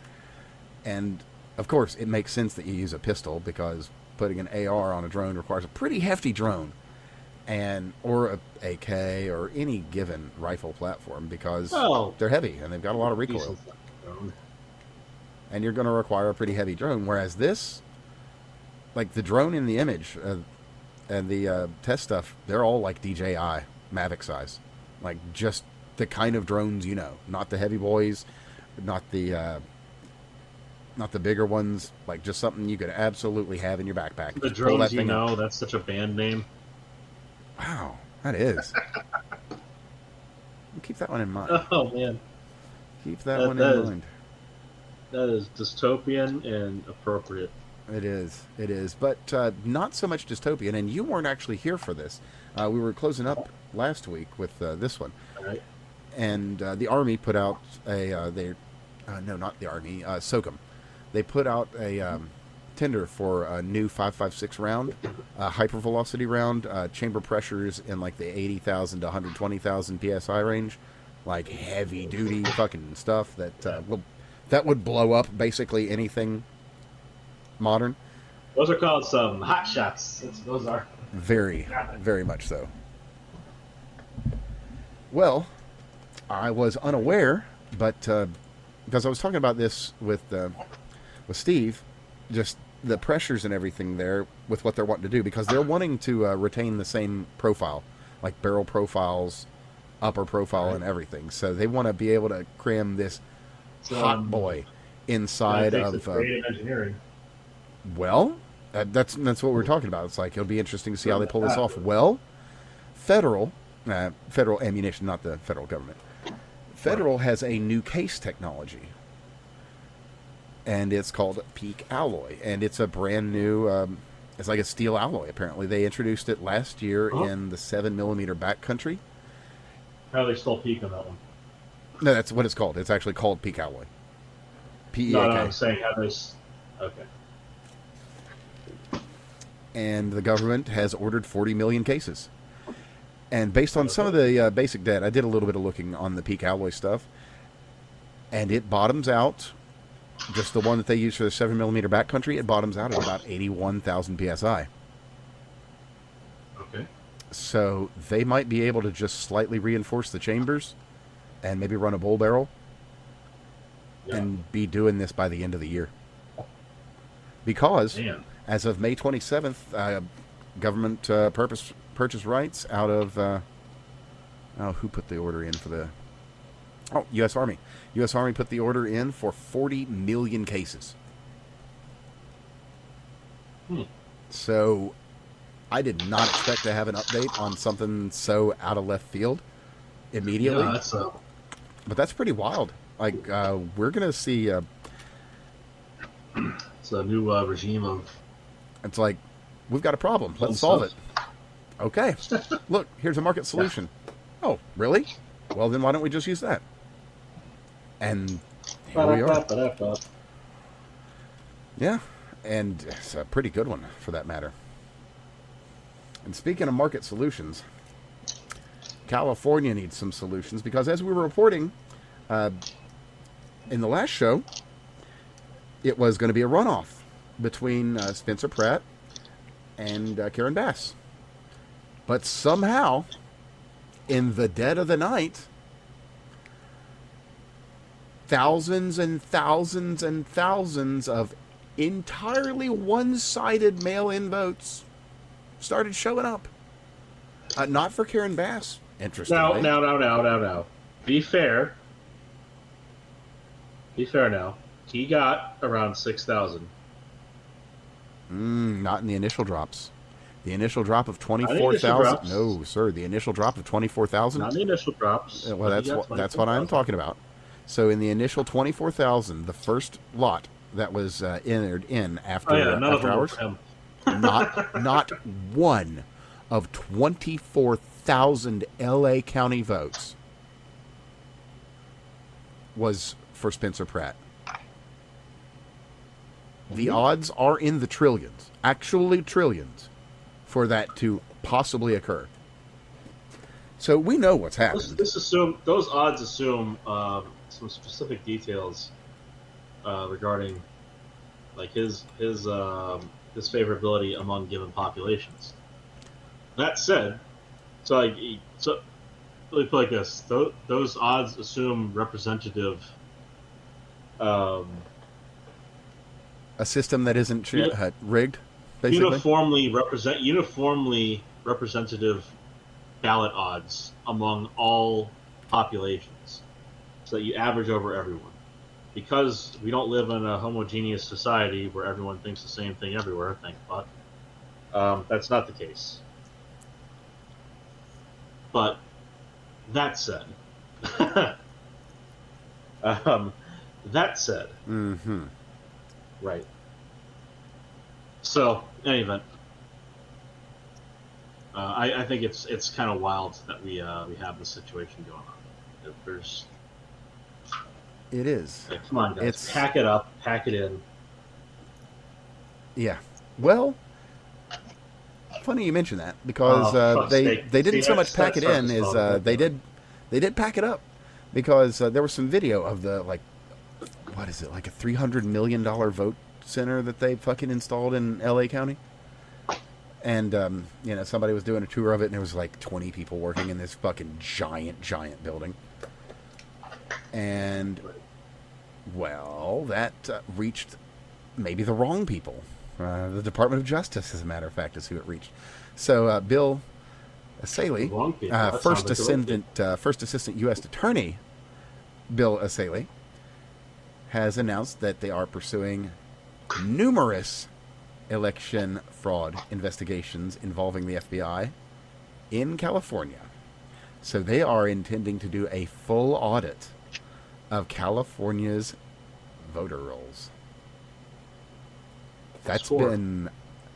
Now, they are going to be so stonewalled and so shut down by this that alone actually is going to be revealing to people. Like, the people are going to be able to watch the process and how this all goes completely crazy and learn yet more. Because they're learning already when you, get these absolutely minuscule numbers of votes for a candidate who's very popular, and then an astounding number of votes for someone who has already conceded and wasn't doing particularly well in the first place.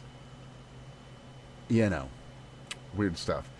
Speaking of weird stuff, there's this Fox local reporting out of L.A., and one of the reporters is just talking about things and then talking about how he saw a helicopter with ballot loads, but then it cuts to commercial, as you do.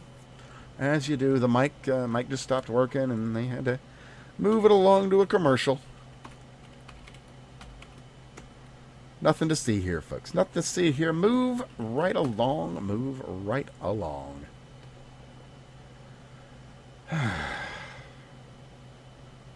Man.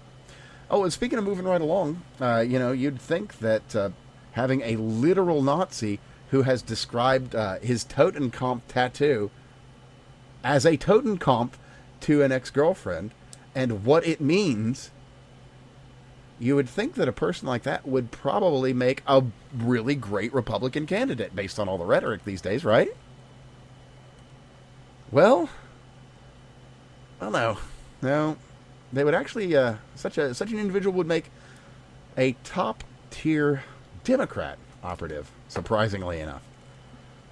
So, Graham Plattner, yet again, out of Iowa Kobe here. There was Chris Hayes had Graham Plattner on previously MSNBC, now MS Now. Okay. All right, lose you for a second again there? Yeah, no, I had to say goodnight. All No worries, no worries. Just talking about how it would be, how you would think that a guy with a Totenkopf tattoo would be a Republican, but No, I wouldn't actually. not anymore. Not anymore. So, Chris I would Hayes, not think that. Oddly enough, I'm pretty clear on how Republicans and Democrats differ on the question of Jews. yes, indeed. So I was talking about how Actually, Chris Hayes. they've been very clear about that for decades and decades, like my entire life. Yeah. So it's really funny that every single time a Democrat points one finger in a direction, somehow it's not just 3 pointing back at them, but like 50 million. Yeah, or at least 6, right? So, Wow. Anyway, Chris Hayes had Graham Plattner on his MS Now show, which, again, previously NBC. I'm so tempted to say MSDNC. I'm so tempted to. It's like, it just rolls off the tongue. It's just Anyway, what it is. So, how is it that your ex-girlfriend was texting people that you had a Nazi tattoo in August, but you didn't know until October? To which Graham says, they didn't tell me that. Who, Graham? Who didn't tell you? Who didn't tell you that the Totenkopf you've described as a Totenkopf to numerous individuals? Oh, boy. What you're dealing with here is someone that we would, in the classical literature, refer to as a retard. Yes. And on that note, they are being hoisted on their own Graham Plattner. Yes. Well deserved. Here's the funny thing: it's wild because you see Democrats, much as they've had black people in this country, black Americans on a plantation, they have had Jewish Americans in a camp, and so it's. I've been waiting for the day where, they figure it the fuck out. Like, I don't give a shit if New York politics dictate to you that some reason a Democrat's better up there. They're not good in the rest of the fucking country. And this is a great example of how and why. Like, the guy is a shitheel. He is a main character problem. Like, he should not be in charge of anything in this country. No, definitely not. This guy, and then the fucked up thing also is, people want to, like, forgo it because, like, oh, Totenkopf, haha, we'll just go with that because we don't like Jews. Motherfucker, this guy does not like Americans in general. Oh, yeah, no, he is not a pro-America dude. About our veterans. You heard what he said about our own fucking veterans. Oh, yeah. This guy's an asshole. Oh, yeah. Kick him the fuck out. Hassan tier. He's a piece of shit. It's wild that he was ever entertained. And speaking of Hassan tier, it's again a fucking Hassan tier takedown that's going to get the guy. Not the Totenkopf, not any of that. It's the fact that he's a shitty boyfriend that cheats and beats. Right. Which, I mean, yeah, okay, sure, you shouldn't cheat on your girlfriends and you definitely shouldn't beat them. But still, like, that's what it's going to take. It's not that America deserved 9/11. It's not that fucking that you got a Nazi tattoo. It's that you fucking beat your dog or beat your girlfriend. Okay, I'll take it. I gotta say, like, okay, I guess, sure. I'm okay with him getting Al Franken before he even gets in office, right? Oh, I'm okay with that. Speaking of Al Franken, all the bullshit that they are sweeping under the rugs for motherfuckers these days. Right. Like, they are sweeping so much fucking bullshit under the rugs for fucking everybody. Okay, and Franken's just like, okay. I'm gonna feign feeling some titties. Yeah, he that one thing, like, it's not that I'm okay with it. I understand. And he wasn't even feeling the girl up. It's like, it's like, kind of a little political football. But again, when you make your bed and you find it uncomfortable, well, that's on you. I have a different way of phrasing that. You see, there are certain people who, when they make their bed and they're sad about the way the covers are arranged, they can still go get fucked in it. Like, there are people out there who are genuinely just political animals. They're playing the game that they're playing, and I get it. And then there are absolute pieces of shit that encompass the full meaning of the absolute power corrupts absolutely. Yes, there are. And you know what, Craig? And those people seem to keep getting pushed towards office in the races. They do. And They that's, do. that just Or in places of is power. infuriating. Mm-hmm. Well, guess what, my brother? Guess what, my friend? I've got a fun little bit of news that you might well not have actually got in just the past few days. I have been a little busy. So, and this, again, this kind of ties into what we were just talking about in kind of the overarching narrative. And that is a Hindu man. And, self-proclaimed very smart guy who has said some absolutely disgusting fucking bullshit. That guy being Sriram Krishnan. Might sound a little familiar. That is a very ethnic name. It is. It is a very ethnic name, and he was a very powerful man because, well, he was in the administration working on AI. And now, no more. Oh, good. He's out. And he talked a bunch of shit. Like, Good. He talked a bunch of Vivek Christmas wishy kind of shit. You know what I'm saying? Yep. And, well, we don't have place for that kind of thing. We're not running an administration that hates white people anymore. And good night, that's been a long time coming. Yeah, I saw the kind of shit he said about white Americans. I was in the airport on the way home. I saw some of that. So glad he's out. Good riddance to bad rubbish. Look, if you're in America and you're not for Americans, the door is right there. Mm-hmm. Sorry, Charlie, but we don't need to play that game. You can get the fuck out. And on the note of ungrateful Indians, we should probably also mention another interesting little tidbit that's come up of late. Out of Leading Report, we've got a study that ran through, or I should say out of Newsweek, a study on the H-1B visa application system and its use, or in this case, abuse, is that up to 90% of Indian H-1Bs contain fraudulent information or unqualified applications and applicants. Which, again, that should surprise no one, but now we've got it officially. And I want to know who that surprises. Maybe a fellow by the name of Ramjesh. Maybe. Like that is like one of those things. Right. I'm just who the fuck is sitting surprised with this? Yeah, you gotta wonder if you're surprised by that. Well, I mean, look, you're Indian. Here's the thing: is there are people who you meet, say in grad school, and you talk to them about things like this, and say they're from India. They're aware.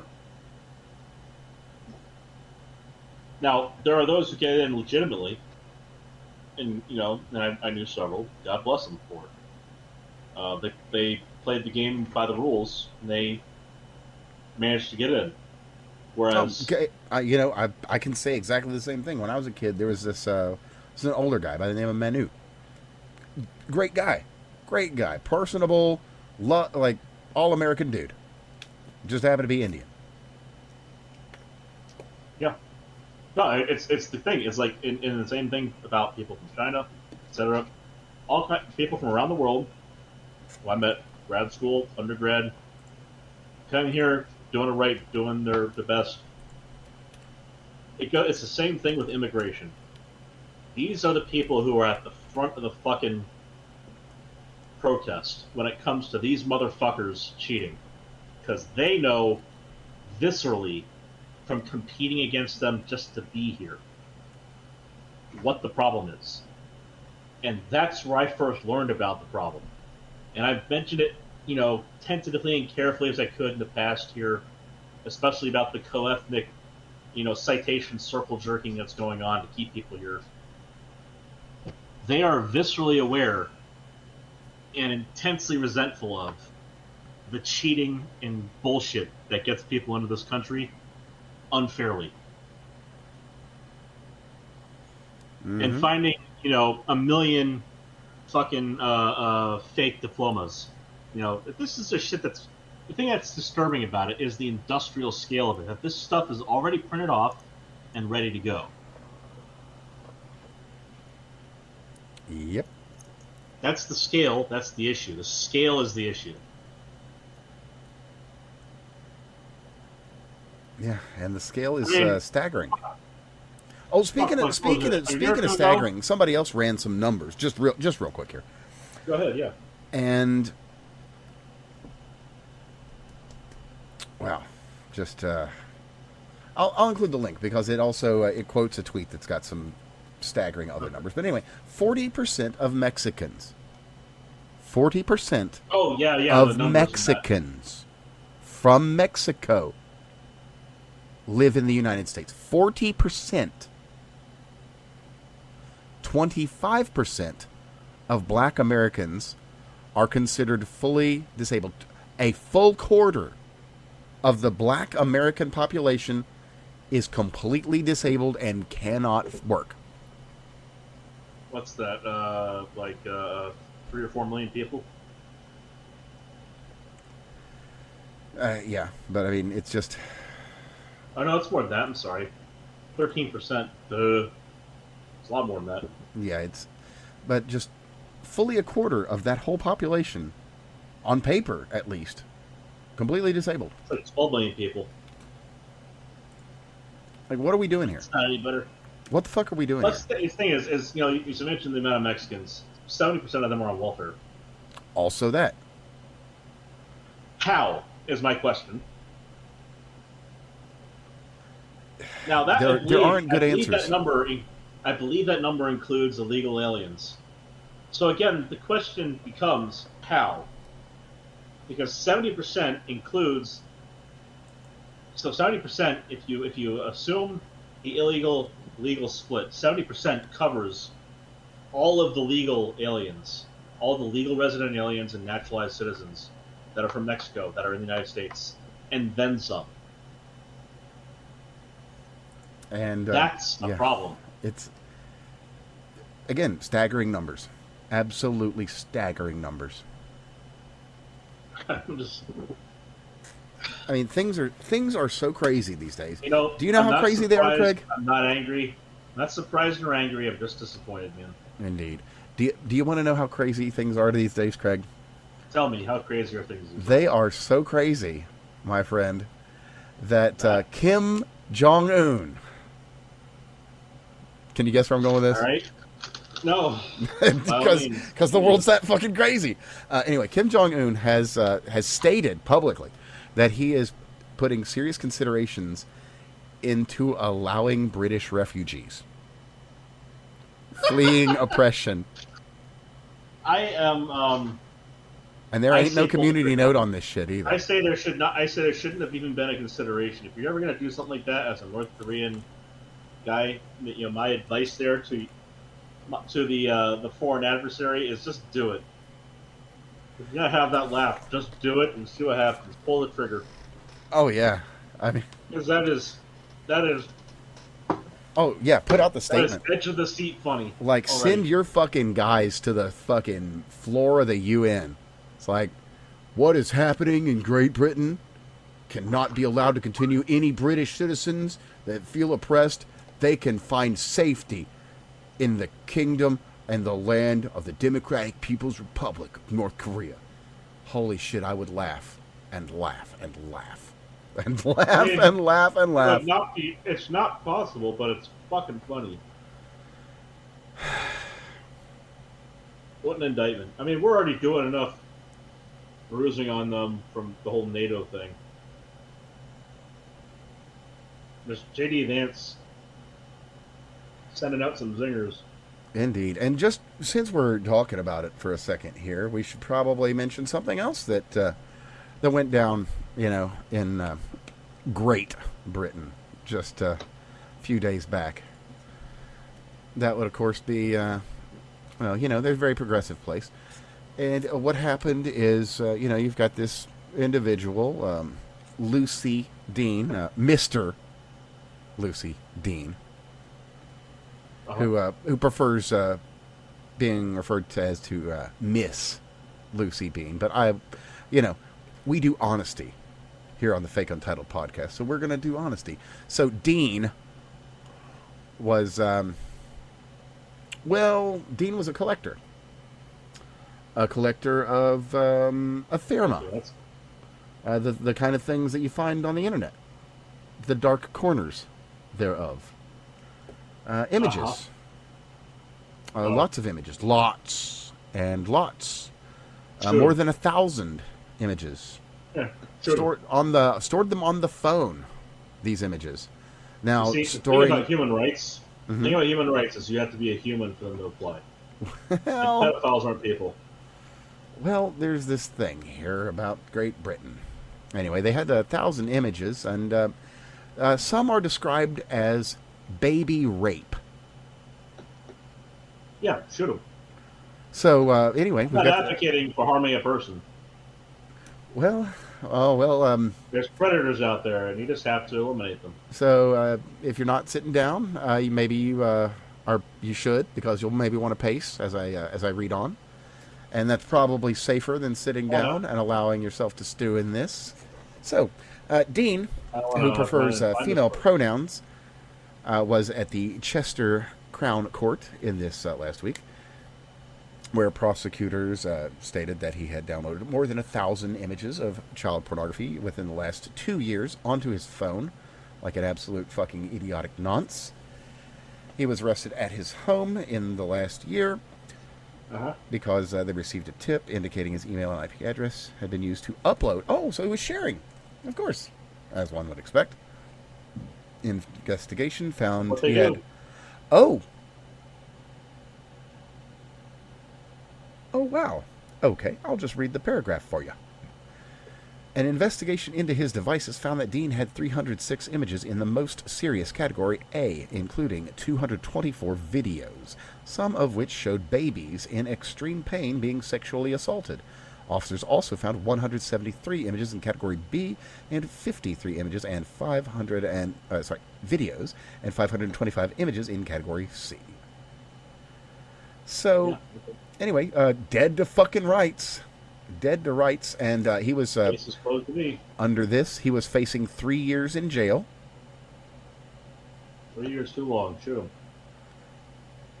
And so they were going to send him to jail for 3 years for all of that, for the 1,000 plus thingamajings.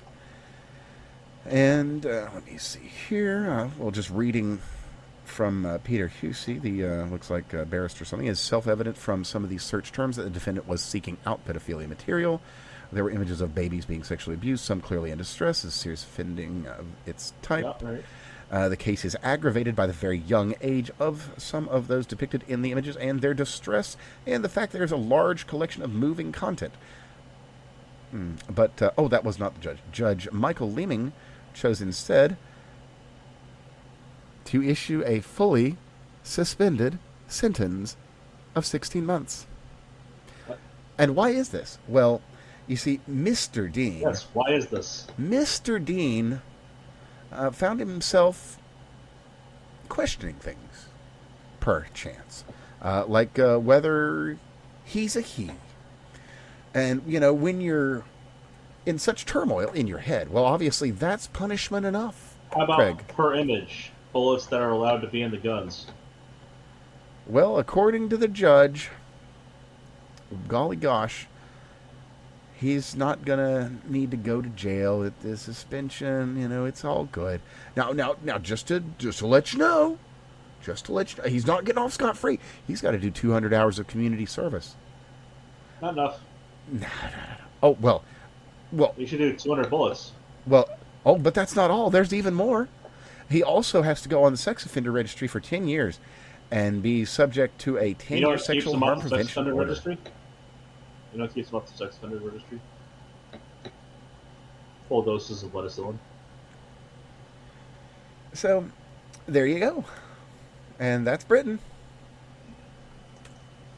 Man, it sounds like portions of Britain need another Revolutionary War, And since we're talking about it, especially the why parts that don't are we? protecting pedophiles. Well, and one of the problems with that is the policing, which we mentioned last time, that a number of them joined in on the rapes of the girls. And when you've got that kind of police presence, office, whatever, things are going to be ugly. And on that very note, is a man by the name of Luke Sammons. Luke Sammons was a police officer. Was. How dare he? Christian like community Sammons police first. officer wins settlement after being forced out of his role for questioning and criticizing Islam during diversity training. The long and the short of this here is we had this Bobby, Is that all? Luke. He was doing his job, perfectly reasonable guy, and then sent as a faithful Christian, he gets sent into this Islamic training thing, and it's they are, as you might imagine, quite explicit, and they basically call you to renounce your faith, that sort of thing, everything else. You can read over the whole thread here, but Yeah, fuck them. That's the answer for England. What they need to be saying. he was suspended 2 days after asking some questions in what was supposed to be a quote safe space for discussion. I'm sure. Well, it was a safe space after all. Yeah, for Muslims, not for Christians, I guess. And, well, actually, yes. It's funny you should mention that because the religion of peace, he was asked, Oh. Luke, this strong Christian man, he was asked to give an Easter talk. Okay, makes sense. You know, you got a strong Christian in your group, have him talk about Easter. But he had there was a little caveat, Craig, a small caveat. He couldn't Oh, yeah? use any Bible verses when discussing well, Easter. Nothing biblical happened during that holiday. It's just about eggs and bunnies, isn't it? Yeah, eggs and bunnies. That's it's a rejuvenation of the earth, pagan holiday, actually, entirely pagan. Right, that one. Yep. Like Saturnalia after Christmas. Yeah, exactly that. Except instead of Jupiter worship, it's pagan stuff of a different variety. Druids, I believe. You know, the snakes that were beaten out of the country on St. Patrick's Day. Yeah, or driven into the sea in some cases, as it were. Yep. Ahem. But I'll just read section 4 here, which, I don't have a final settlement on here, by the way. It was settled confidentially. And there's really not much on that, but I'll include a link for the thread because it's worth going over. Anyway, I'll just reading real quickly here from section 4 of that. It is the Chief Constable of North Yorkshire Police overturned that decision, stating such.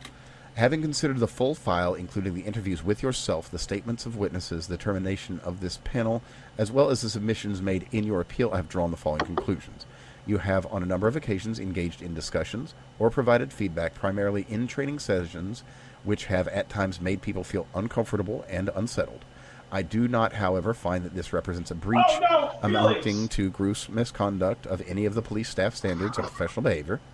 North Yorkshire Police is an inclusive employer and respects the rights of all individuals to their beliefs, but expression of those beliefs must always be with due consideration of respect and courtesy.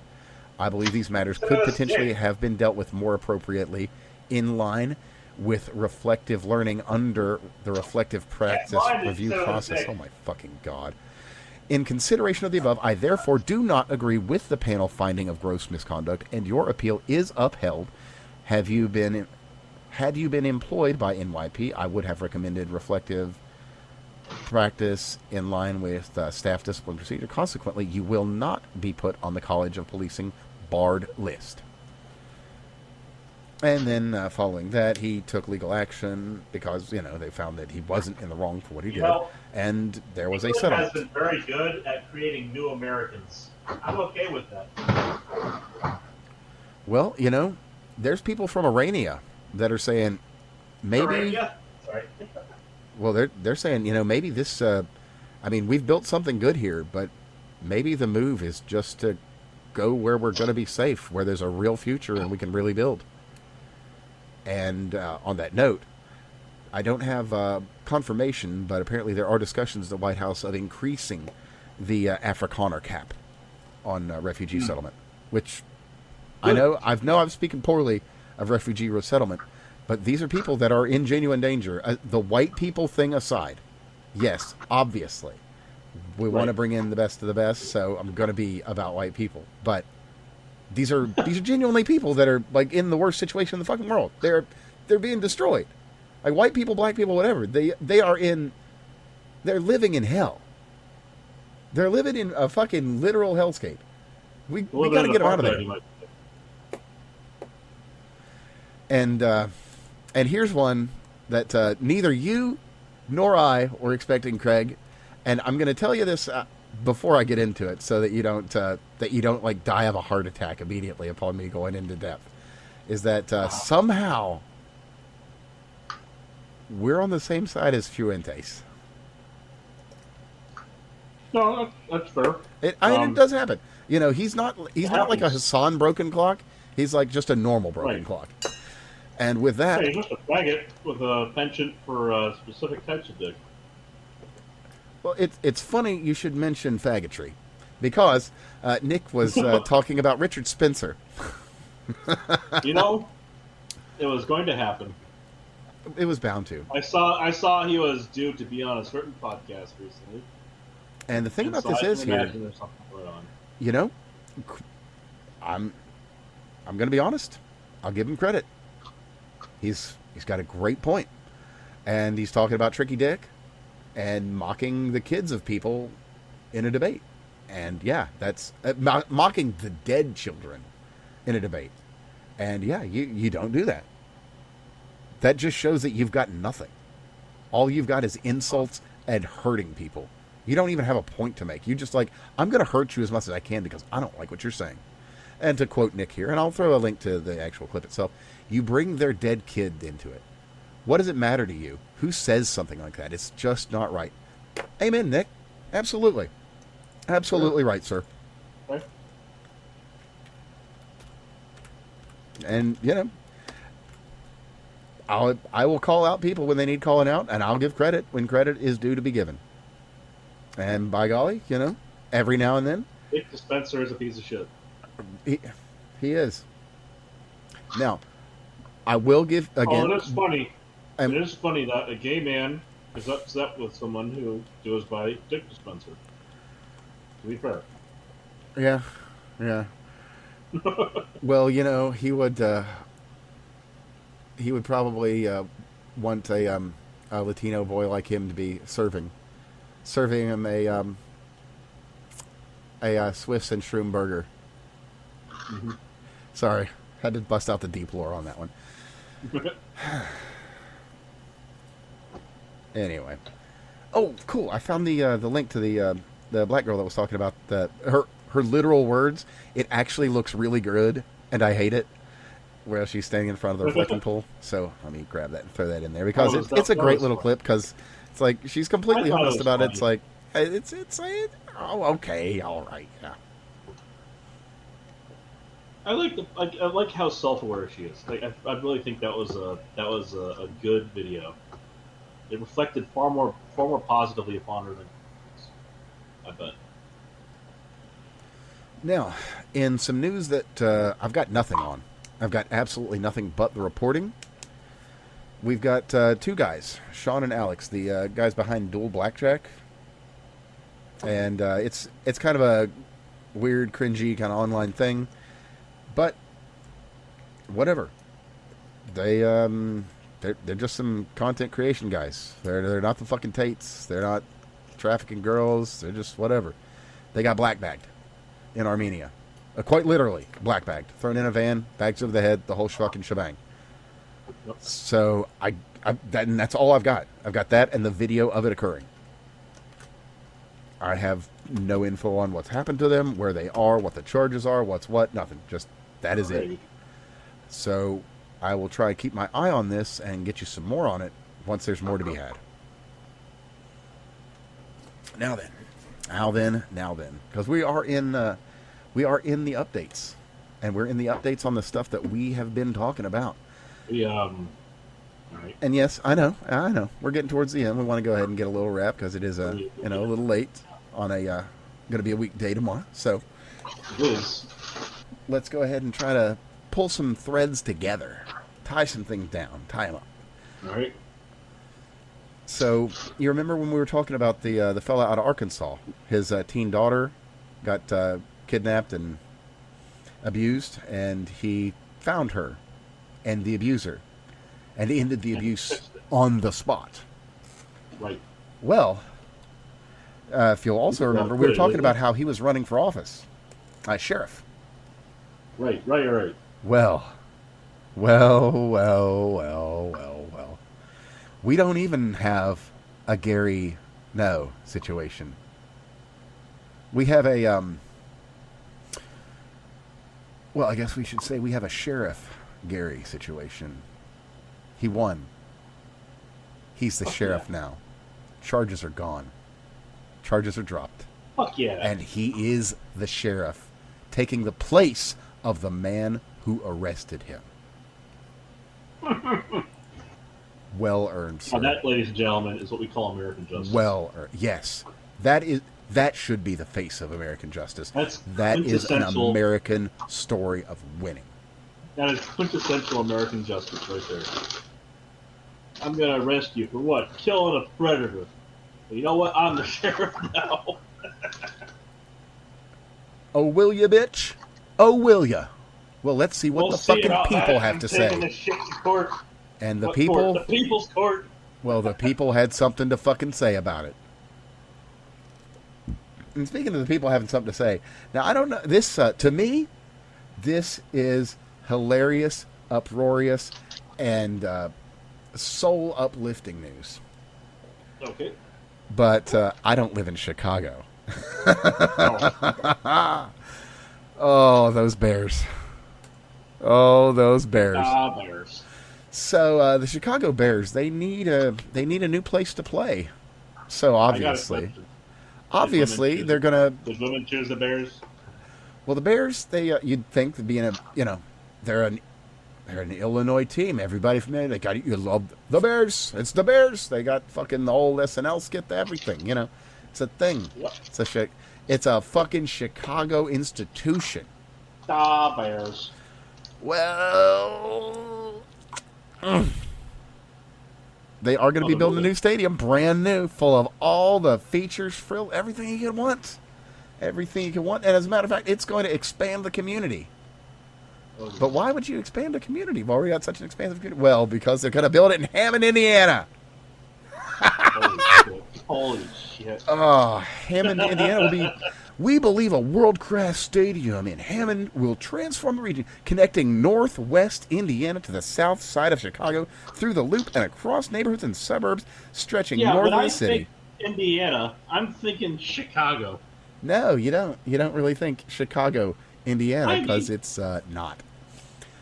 What? How fucking bad? What happened? How fucking bad is shit in Chicago that the fucking Bears had to cross the fucking border?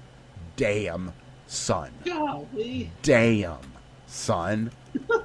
Wow. That's. I mean, you know, if you're a Chicago person, that's not good news to me. I am laughing. I am laughing. That is a sad indictment. Holy crap. Yeah, it is just so crazy. It's like, man. Oh. Clown world. Clown world. Boy, oh boy, oh boy. So let's see. What do we got here? Well, you know who I still got? Da Cubs. True. Oh, yeah. Oh, just another kind of funny thing. Because FIFA's happening. And... Right. Yeah. There's not a lot of story there. The only, notable thing is, Iran's got some sanctions against their players or whatever, which is kind of whatever, who cares. But... notably, Seattle is hosting some of the games, and they expect a lot of extra foot traffic, so they put in some new like public restrooms. Pretty nice. They like plop down kind of Connex container kind of deal. Like, you just unload them, set them in the place. They're really nice, comfortable, got nice interiors. And as anyone might know, if you're in a big city, you can't have nice things. So they've been vandalized. They've had the glass broken out. They've had stuff stolen from them. And 2 weeks. They lasted 2 weeks. And they're no longer usable. $116,250 per year.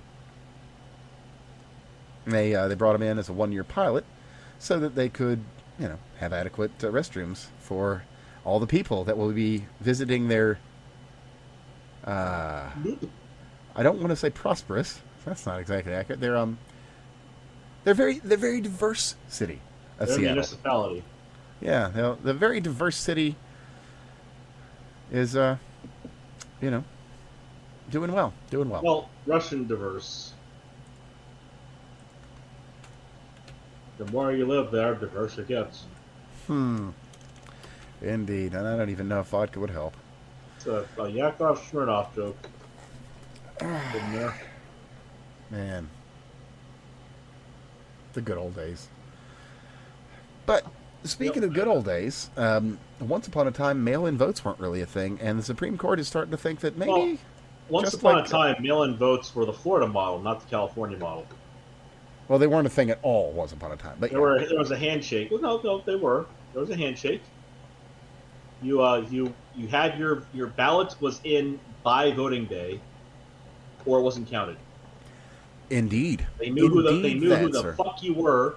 They knew who the fuck you were, where you lived, where you were going to be, why you needed, as in required, had a reason for a mail-in ballot.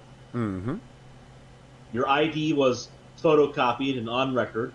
That was who the person was who was sending it in, and you had a signature on record. That is who it is and how they were going to sign it. Indeed. There was none of this, you're just going to get a fucking ballot bullshit. Or that we're going to mail them to your new address in another state. There's no automatic mailing. Yeah, there's no automatic bullshit. Well, on that note, sir, SCOTUS is looking at things. They're looking at Watson v. Republican National Convention. What is that? Well, that relates directly to what we're talking about, late arriving mail-in ballots. Yeah, should be a thing. So Alito, excuse me, Alito has specifically just called it out, slammed the shift from election day to election month. Yeah. And that's what it is. He's you right. can't have that. So we're expecting a ruling by the end of this month. And based on the makeup of the court, there is a very good chance that we're going to be striking down this election month bullshit, and it'll be back to election day, as it ought to be. So, just reading from the tweet here, automatic ballots, every voter, and 7 days after election day to count them, which, by the way, still waiting on the results, so I'm sure they'll find some more for wrong. And then they have California is fucking third world. Oh, it absolutely is, because they put through laws to make it so you can't even verify this shit. It's like, well, it is exactly. I mean, they know they're cheating. We know they're cheating. They know that we know that they're cheating, and they're still doing it. You've seen the smiley face, right? Oh, yeah. On that note, if someone somehow hasn't, a smiley face is fully adequate as a signature on a California mail-in ballot. As long as you've got a witness willing to sign their name. Not that they need to be known to the department, whoever the fuck the witness is. They just need a signature. Mm-hmm. It could be 2 smiley faces for all you fucking know. It can, or 3. Hey, maybe you're a real special snowflake. No, I mean, like, there's supposed to be a second signature by a witness, right? Oh, well, maybe one of them signs with 2. What? Well, what it's just saying, like, who the fuck needs... My first name is Smiley and my last name is Face. Thank you very much. I mean, they literally, like, the witness does not have to be on record at all. It could just be the air blowing by in the wind, your headmate. Or, Mm-hmm. God forbid, it could be someone who is trying to defraud the fucking election. It could be. Sure enough. Sure enough. Fucking insane. If you can't sign it, then make your mark, and then someone can witness it. Yeah. Fucking stupid. Mm-hmm. I mean, these people should be made to feel as stupid as they are. That's the problem. They're smug about it.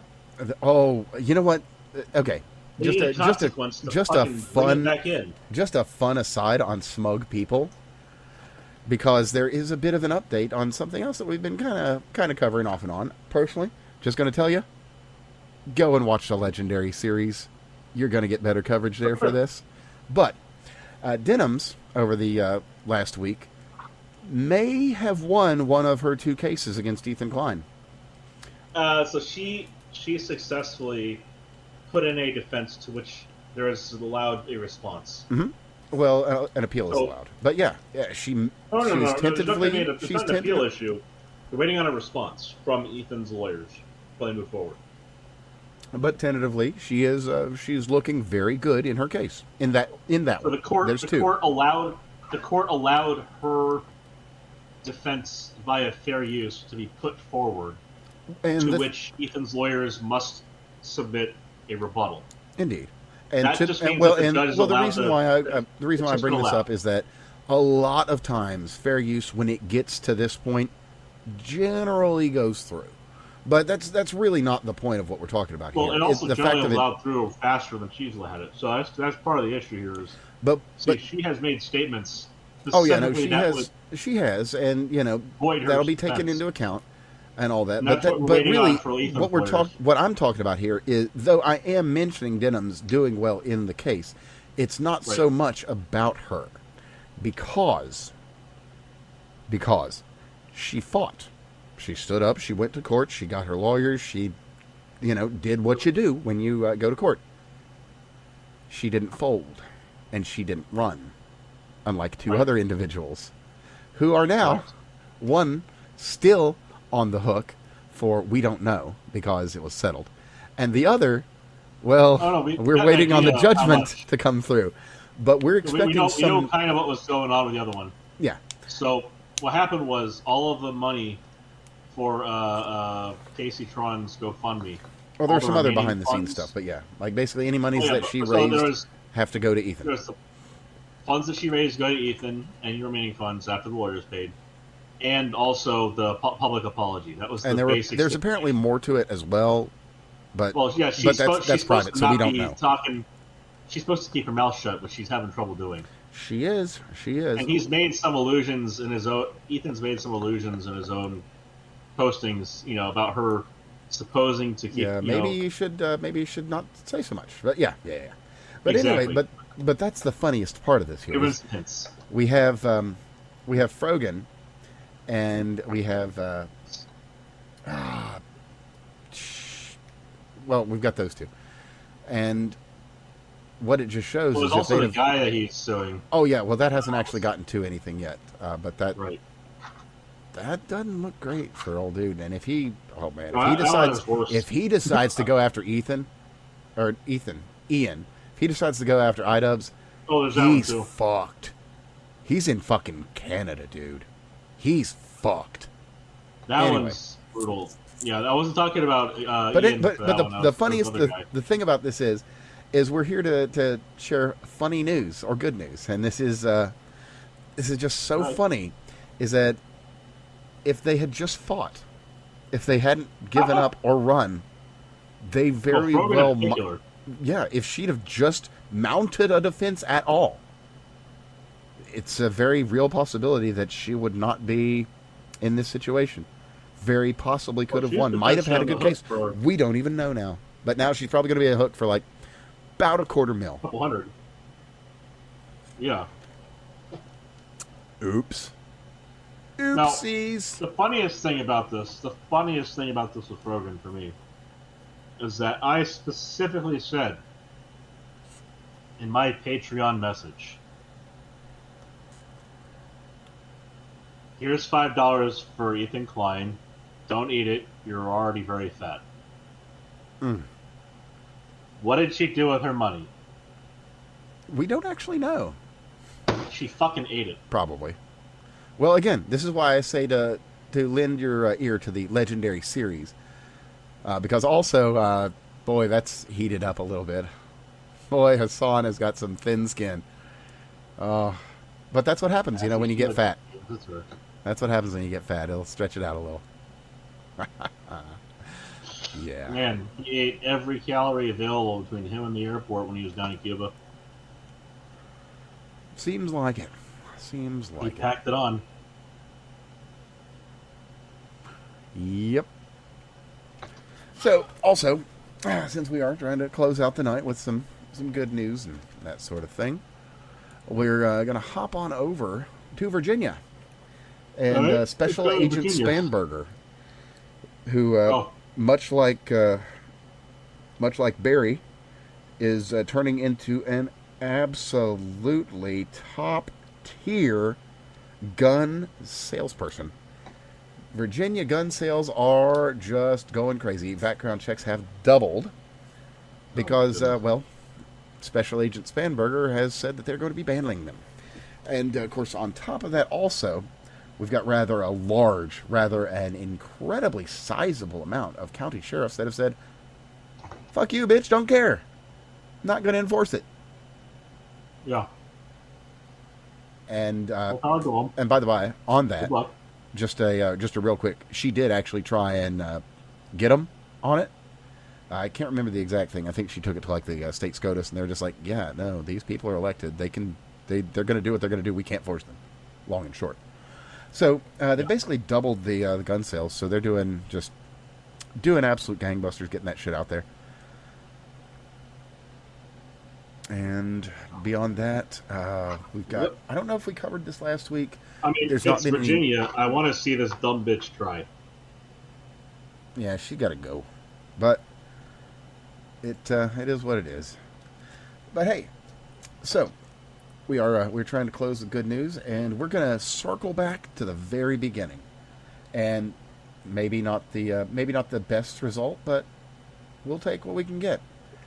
So in an update from Vikram Digwa, the sword-wielding, gun-toting, kirpan-stabbing, notorious Sikh, it would appear that he has not been super well received at HMP Armory. He apparently got. A mixture of sugar and boiling water was thrown in his face, causing serious burns. I believe that one might have been a hoax. Maybe not. I don't actually have an answer on that. It's just this is reporting from that one I've seen I saw someone say it was a hoax. Let me see. Give me 1 second. I'll actually see if there's been an update on that. Appropriate. Yeah, please do. Let's see. I think the guy needs to kick in the nuts a lot, but I don't think that boiling water is the answer. And no, there is. No, we don't actually have an answer. So the reporting is that he is at the hospital wings, that the injuries are non-life-threatening, but he's got burns. But there is also news that maybe this didn't happen at all. So don't know. This is just something, I don't know. It's like it's not good news per se, but it's not bad news either. Oh, it just is what it is. It is not the uppance he deserves to have come. No. With that. No. That is worse. But if this dumbass motherfucker doesn't need anything to make him look sympathetic. No. And honestly, I mean, if prison justice happened, then fair enough. That would be about right. But, that's not prison justice is something where he doesn't leave the prison. One way or the other. But yes. Anyway. Oh yeah, actually we covered that. Oh yeah. So we've covered the late ballots thing, which might actually turn into something. But the other. So this isn't necessarily good, bad, or anything, really. It's just interesting. So this apparently went back, somebody made the initial post at the beginning of May, just past my recognition and didn't see it. But there's it's gotten up again, and what it is you go to ChatGPT. The original one is the prompt as follows: restore, and you do not attach a photo with this. This is all you do.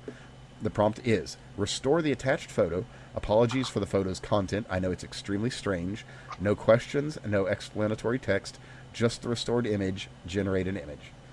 And there has been some wild stuff that's come out of this, like interesting things, strange things, shit that looks like it came from the SCP, something that looks like maybe it came from some burned Nazi files that you were never supposed to see, or just the oddest things. And it's absolutely fascinating what's come out of this, because long and short, you're asking this machine to hallucinate and then to describe it to you in absolutely vivid detail. And honestly, it's very fascinating, the things that come up.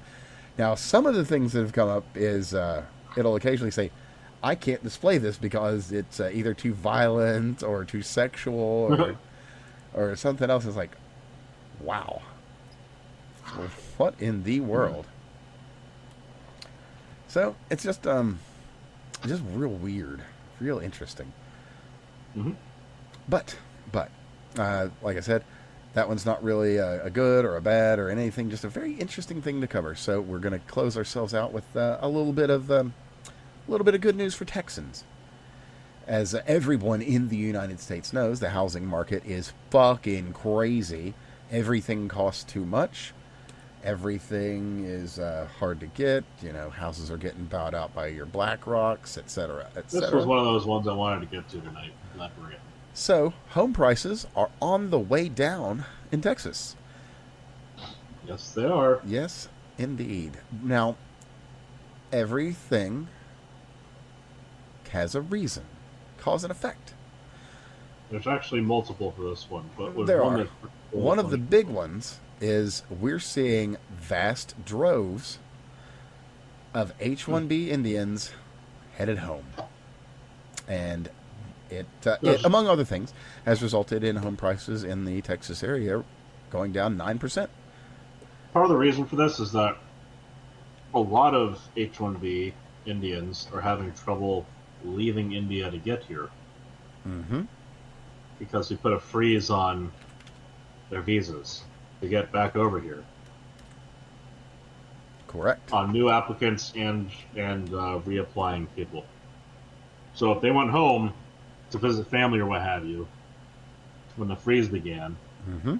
they're stuck there. In fact, up through 2027 is already backlogged. They're having trouble with that. So we're going to see a very interesting thing happen next year. Ongoing through this year, but certainly next year. On top of that, there's been a downward pressure to get them to go home, the ones who are already here. Correct. And then there's the overall housing market, which is taking a downturn. So it is, it's super effective there, if you will. Mm-hmm.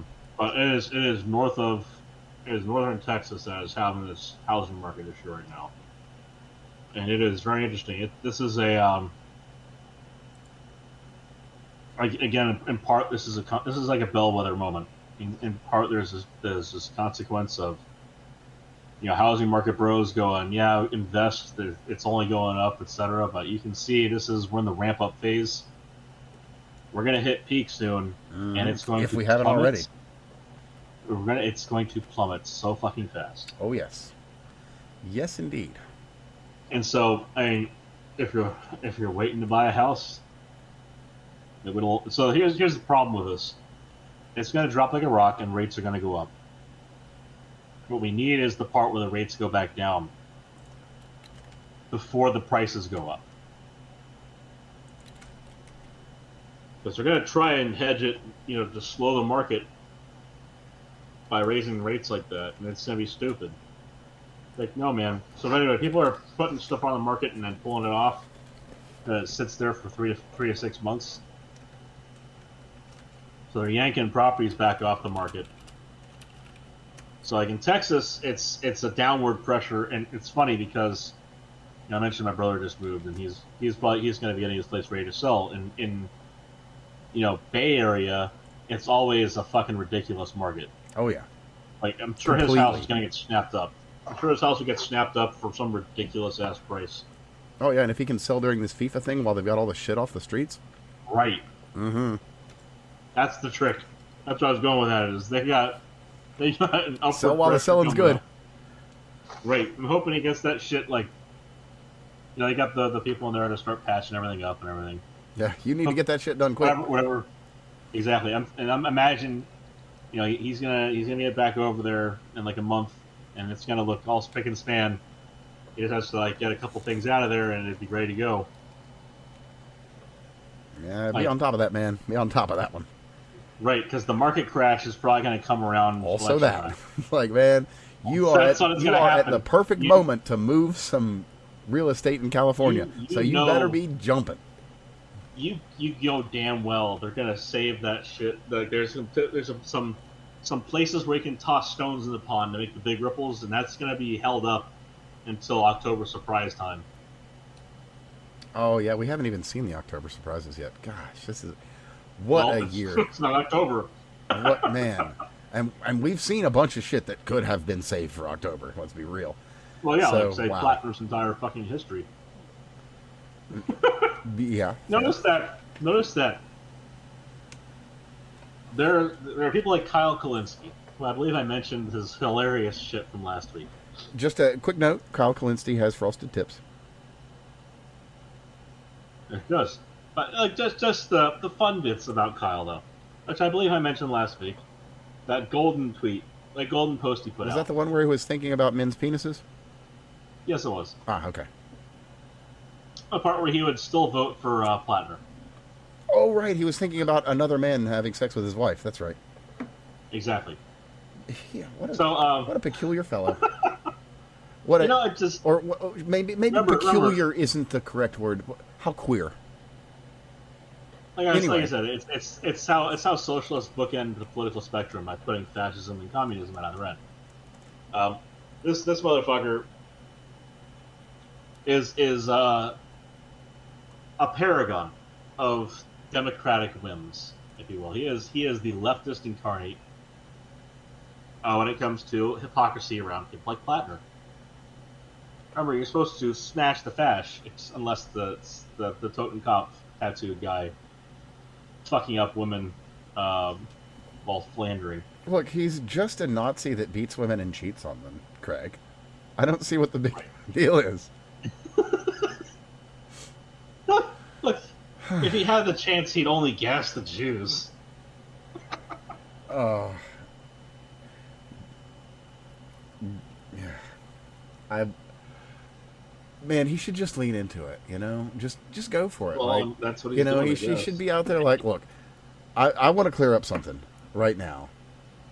And there's a lot of people that are asking me a lot of questions, about the Holocaust and everything. Obviously, it never happened, but it should have. Just be honest. Go put it out there. Put it out there, Graham. Now, that would be properly done if he dressed for the occasion and did it all. Oh, put on a nice Hugo Boss suit. Do the whole thing. Yeah. Definitely.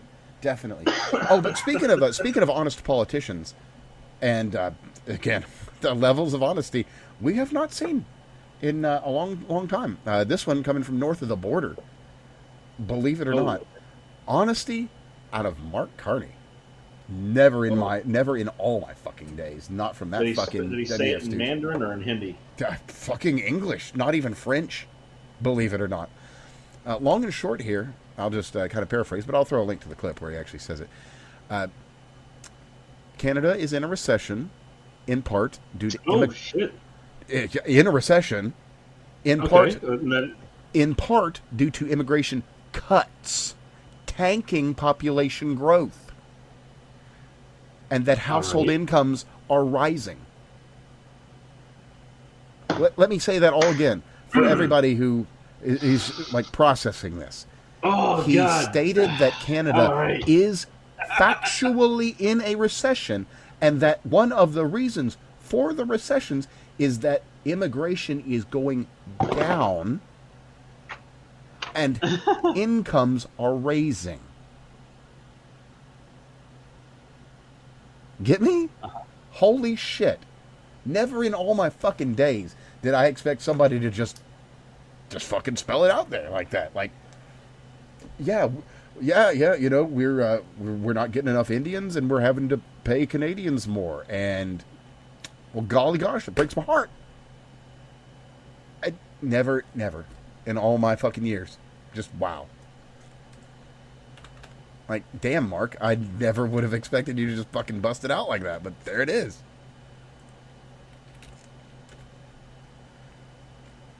And, goodness, man, I don't, there's a shitload of more stuff we could cover, but, I mean, I've hit a lot of our high points here. So, like Canada, they had some issues to work out. And so, actually, I do have actually one good thing we can do, and good news and an update. Okay. So, as of Friday? I know this was as of Thursday. So, as of Thursday, they've got 10 bonding companies working together. They've got basically everybody that can out of Nashville trying to get Chud home. They're getting all the misdemeanors, all the bullshit. Right, Alex Rosen involved. Yeah. Yeah, like a lot of names are getting involved in this. It's moving. Well, see, they had this thing where they would not raise the limit on. So basically, bond companies are capped at like $100,000. So in order for him to get out, he has to somehow get like 10 plus bond companies to agree to bond him out for the total value of $1 million or so, whatever it is. Mm-hmm. And so Alex Rosen showed up basically saying like he's got $250,000 to throw at this, but he can't do it. He's only allowed to put in $100,000 like any others. And so their argument was, well, the thing they tried to argue with the judge was, look, only one bonding company is willing to work with us, and then we have private donors that might try to sign themselves up as bonding companies just to make this happen. But here's just the one who's at court. And the judge basically said, yeah, well, that's tough luck that he can't find 10 bonding companies to bond him out. Too bad, so sad. Mm-hmm. Exactly. And which is, so like here's the thing, is no matter what you think about Chud, and I don't think many positive things about him, but that's neither here nor there. He is being persecuted by the court, not Chud is the perfect First Amendment trial case because he said some ugly shit, but he hasn't really crossed the line. He's just said some ugly shit. Let's be real. He just said ugly shit, and then and for some reason, and not even the ugliest shit. He just said some words to some people that should have acted like adults. For some reason, we allow for whatever fucking stupid reason we allow people to behave like animals on trigger words in this country for no fucking reason. The magic word allows you to kill people. Group. It's not just the one fucking group either. It's one of those things where we just say, well, that person got triggered. Oh, well, you said the magic words. What did you expect to happen when you uttered the spell? Exactly. And again, it's not just one group of people. It's not just one word. It's just a thing that for some stupid reason we allow in this country. You triggered the person who had a bad day or whatever, and now you're the one who's in prison because that guy got upset at your words. Tough shit is my answer to that. On that note, old dude still hasn't been charged. For a reason. The guy that started this whole fucking thing still hasn't been charged, by the by. That's fucking wild to me. I don't care like what the ethnic background is on this one. Again, if someone runs up to me and calls me a kike, you know what I'm not doing? Getting myself in any kind of trouble. I know exactly what you're doing, Craig. You're pulling the fucking Boondocks thing like, I'm white.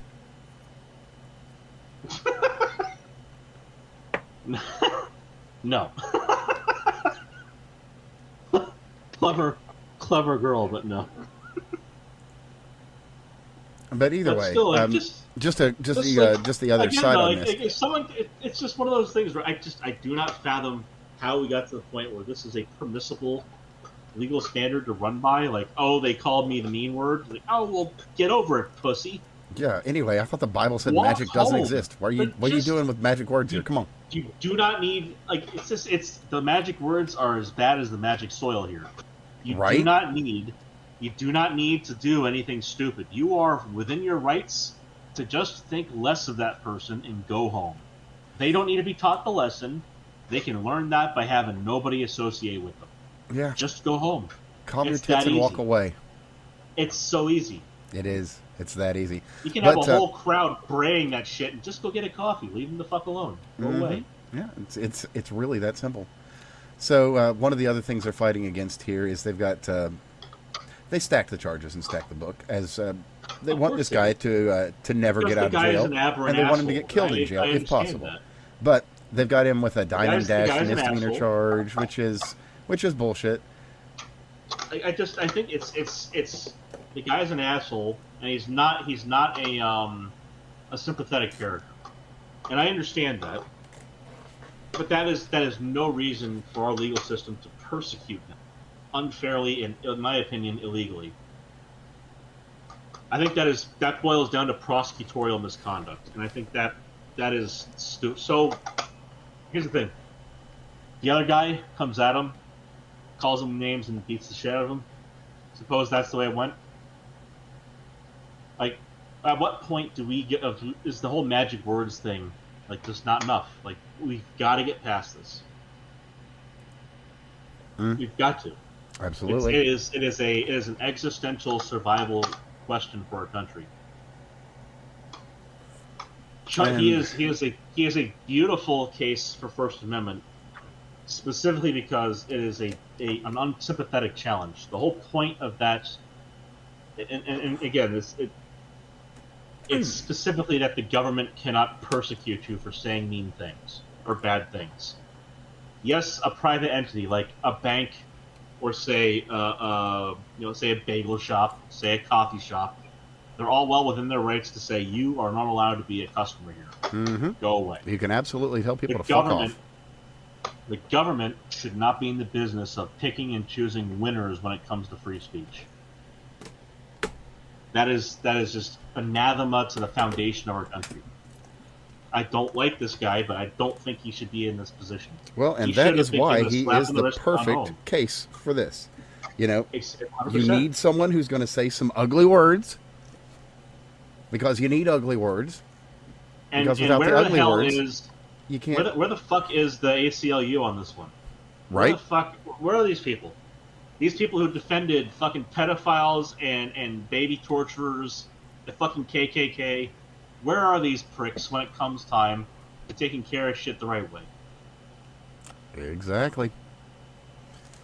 This is your test case. This is the reason for your organizations to exist. This is the ugly, stupid person you're supposed to be defending against the government. Defending before the government. This is the test case. Yeah, and it's the perfect case. And again, I think the guy's an asshole, but I don't want my rights stomped on by the same fucking government pummeling this guy.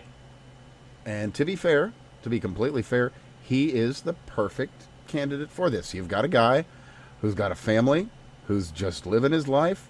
He's got maybe a personal history, but no legal history. Never committed a crime. Perfectly, upstanding citizen by on paper. And then he is accosted and attacked and defends himself. So it's a beautiful case, and he needs to be out, and this all needs to end. Speaking of cases that are beautiful, let's just one real quick thing, and I can't give you anything else on it. It's another one of those, here's something crazy that I just need to tell you about because it needs to be out there.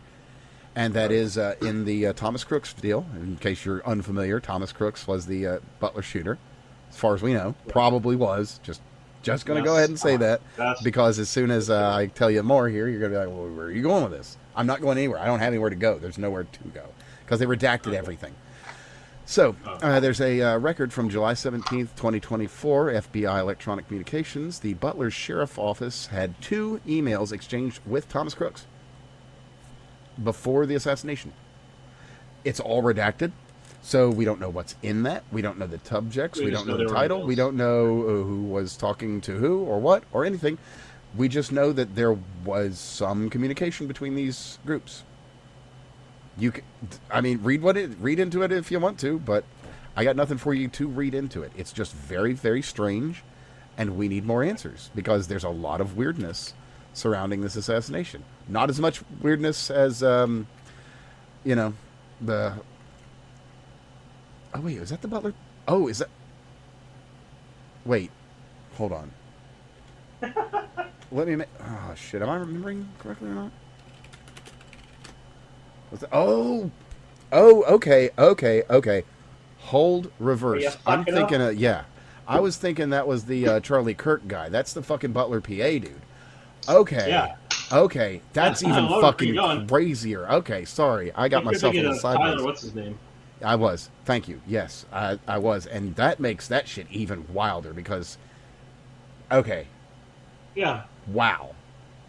That only just like processed to me. Excuse me. Holy shit. That's fucking wild. We'll be keeping an eye on this one. The other. This is the guy we don't have a whole lot of info about. Yeah, it's like we got nothing about this fucking ghost that was in BlackRock commercials and was on military bases. Weird shit. And now we've got just another connection between the... How did I not put that together with the Butler PA thing? Well, whatever. But now we've got another connection with them, and it's just weird. Just another weirdness. So, what do we want to close with? Let's close with something... I got two things. One, an update from Hoffman Tactical. If you're unfamiliar, they make the Super Safety, which works with any given AR. It's a nice forced reset trigger system that allows a push button safety as opposed to the flippable dealie. Very neat, very nice. Allows the trigger to reset within something a little less than a millimeter, and it automatically resets it for you. So pulling that trigger is the easiest trigger pull you ever had. Let's just say.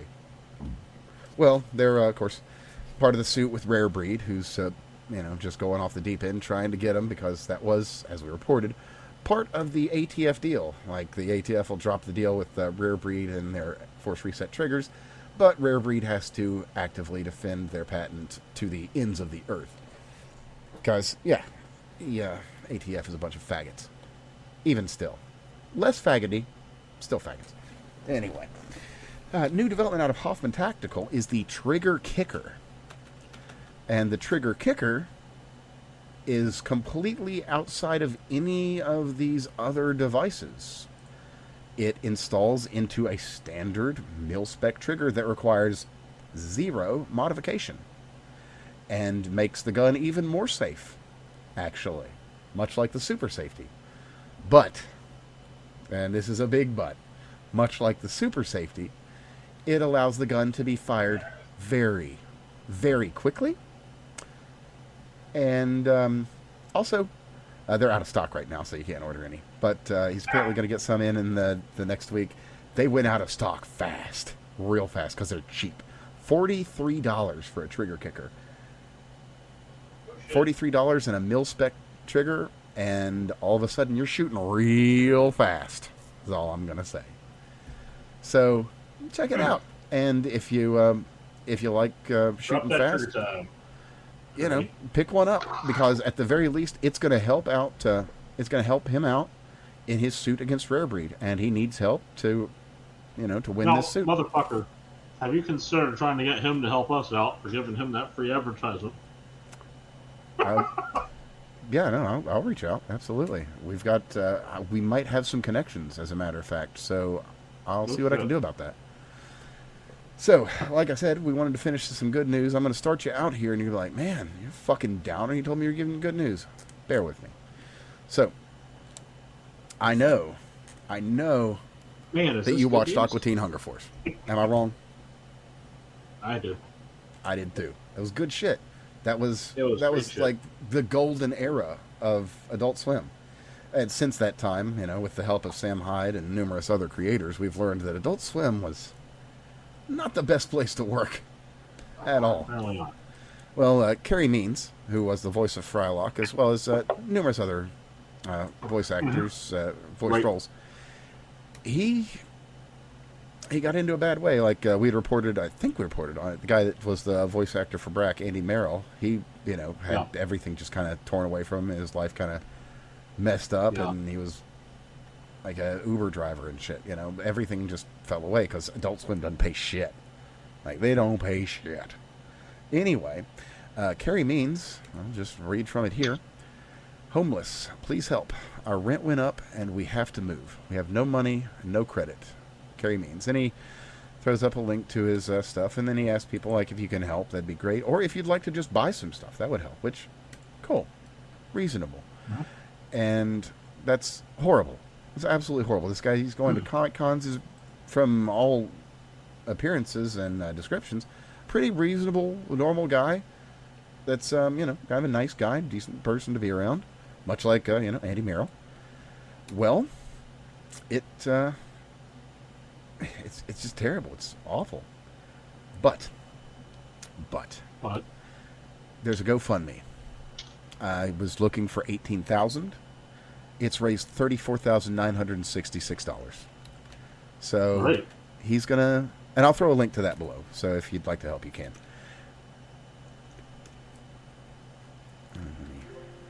Come on, there we go. Okay, throw the link to that in there for you, and yeah, if you'd like to help out, that'd be great. And they're going to be, he's apparently going to be making some Aqua Teen Hunger Force plushies. Kind of cool, actually.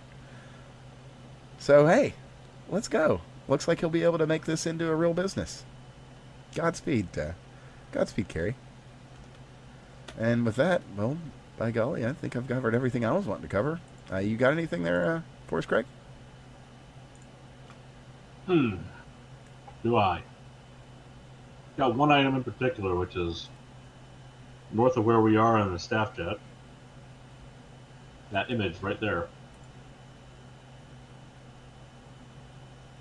I thought it was particularly funny.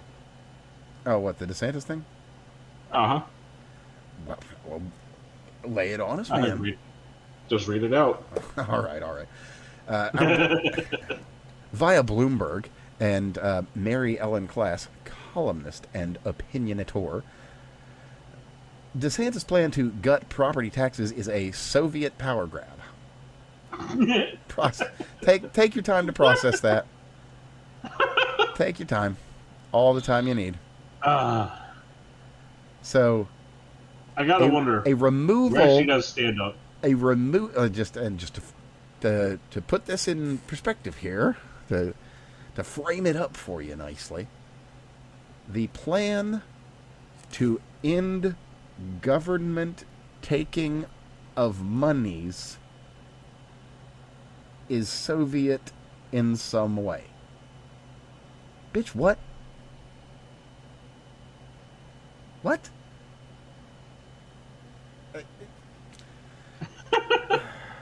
Like that is so beyond reasonable. Like these people are. I thought that was a happy one to end. Truly unique individuals. As they say, God, you have blessed me with such fantastically stupid enemies. Okay, well, you know what? We need a palate cleanser on that, and I have exactly the one to close us out. I have exactly the one because it is about a palate cleanser. The New York Public Library will be pulling out the American history books, and they are going to do a recreation of George Washington's brew. 269-year-old beer recipe is going to be resurrected in New York City at the New York Public Library. That's pretty neat. Unless Mom Donnie's like, oh, no, alcohol's wrong, or some shit like that. But who gives a shit what fuck that guy. He's not going to want to drink it anyway. Right? Well, no, he probably will, because he's actually a fucking terrible Muslim. Yeah, that's true. He is a gigantic hit. Like I mean, he's a worse Muslim than Hassan, but then Hassan will tell you that he's not a Muslim in one breath. Yeah, the next. And then, yeah, exactly. The next, I'm trying. I'm a Muslim who goes to brothels, and then they get raided a couple years later for Yeah, trafficking he underage did women. go to a brothel that did traffic a minor. Was he there for that at the time? Who can say? I No, he can't. was not. He was, that was clarified. He was Hmm. not there at the time, and it was apparently, according to him, he has people dead to rights because he could go for defamation. Because Oh yeah. apparently that whole thing turned out to be some kind of misunderstanding, which sounds like a bunch of bullshit to me. But I'm just an Sounds like the American kind of who's too lazy to look misunderstanding into this that shit. that results in. Well, Germany has a lot of Look, you see, misunderstandings, you know, well, here's the issue with German law, of course, is that it doesn't follow American law. or So sense. when one of us says that an underage woman was trafficked over there, we could easily mean someone as young as like 16, 14, whatever the fuck it is. Uh, Not 18, as we would put it. But see, the funny thing about American law when it comes to traveling around and doing sex tourism is that our laws still apply to Americans. So if you go to another country to fuck a 14-year-old, you're still doing something illegal according to our government. So Hassan might want to keep his fucking mouth shut on that one. Probably wise. He should probably keep his mouth shut on a There's lot no, of things. and the other fantastic one is there's no statute of limitations on that. True, true. So, with that, I actually do have one real quick one. There's not much to it. There's just a new FBI top 10 most wanted list. FBI Oh, of top course, 10 most we wanted keep clearing it. fraudsters. Let's go. Clearing those lists. So, this will be good. Fraudsters list. That's going to be fantastic. Yep. That's, Another one that's just been a long time coming. So with that, yeah, folks, I mean, that's all that we really needed to get stay out. off So the fraud list. Have a Mhm. fantastic week. do that If you spot exactly. someone on That. the fraud list, make sure to have someone else in important knows. Yeah, who knows? You might even be looking Might catch some cash. at a for that. reward. You know, it's just do Now the with right the thing. IRS, it is 30% of the funds that they recover that you can get your hands on. So I can only imagine that the FBI is probably going to follow suit on that trend. Mm-hmm. I mean, look, 30% of millions of dollars that some fraudster is sending back over to their home country to send probably to a fucking terrorist organization. Oh, speaking of terrorist organizations, Probably just, a smooth payday. you know what? No, we've covered enough. Although, on that Yeah. note, there is not a lot of people in a lot of positions that were accepting money from the SPLC. So, Anons are doing digging, and it'll be funny to see what comes of that. Anyway, Oh yeah, they by the way, feel good story. They were of course not just paying, KKK members to exist. Cross and so on. They were supplies. paying them to recruit mm-hmm. more Run KKK events. members. Oh yeah, KKK. no. As people have been digging into the SPLC thing, it's bad, It's- bad for them. Well, it's everything you expect of the SPLC. Yes, yes, indeed. So, well, with that, folks, it has been an absolute pleasure. Again, we'll be back again soon for Probably alive. hopefully plenty of good news and not lots of bad news. And I'd say on balance this week, mostly good news. Now, the bad Indeed. news has not been good at all. It's been pretty heavy duty. Had some ugly bad news, but we've had some great good news. I think But that's it is what it is. We continue, we live, we survive, and we are here to share the message with you as best we can. The good news, the bad news, and the things that you really ought to know more about. We because live, they live. they live indeed. And with that, you can find my man Craig Bob99. I'm Evan at That Fake Guy Day, and you can find our friend Steve at Ratman720. Of course, give us each a follow. If you're not, follow the show on all the things and comment, subscribe. Do all the things that you need to do so that we can grow this show and get it out to all the ears that need to hear it because, well, nobody's really doing this. The nearest anybody gets is starting to, and then it devolves into internecine fighting or inter-political group or inter-fucking whatever because people can't act like fucking adults. So, with that, be well, be responsible, Keep your ear to the ground and your eye to the sky, and we will be back again soon.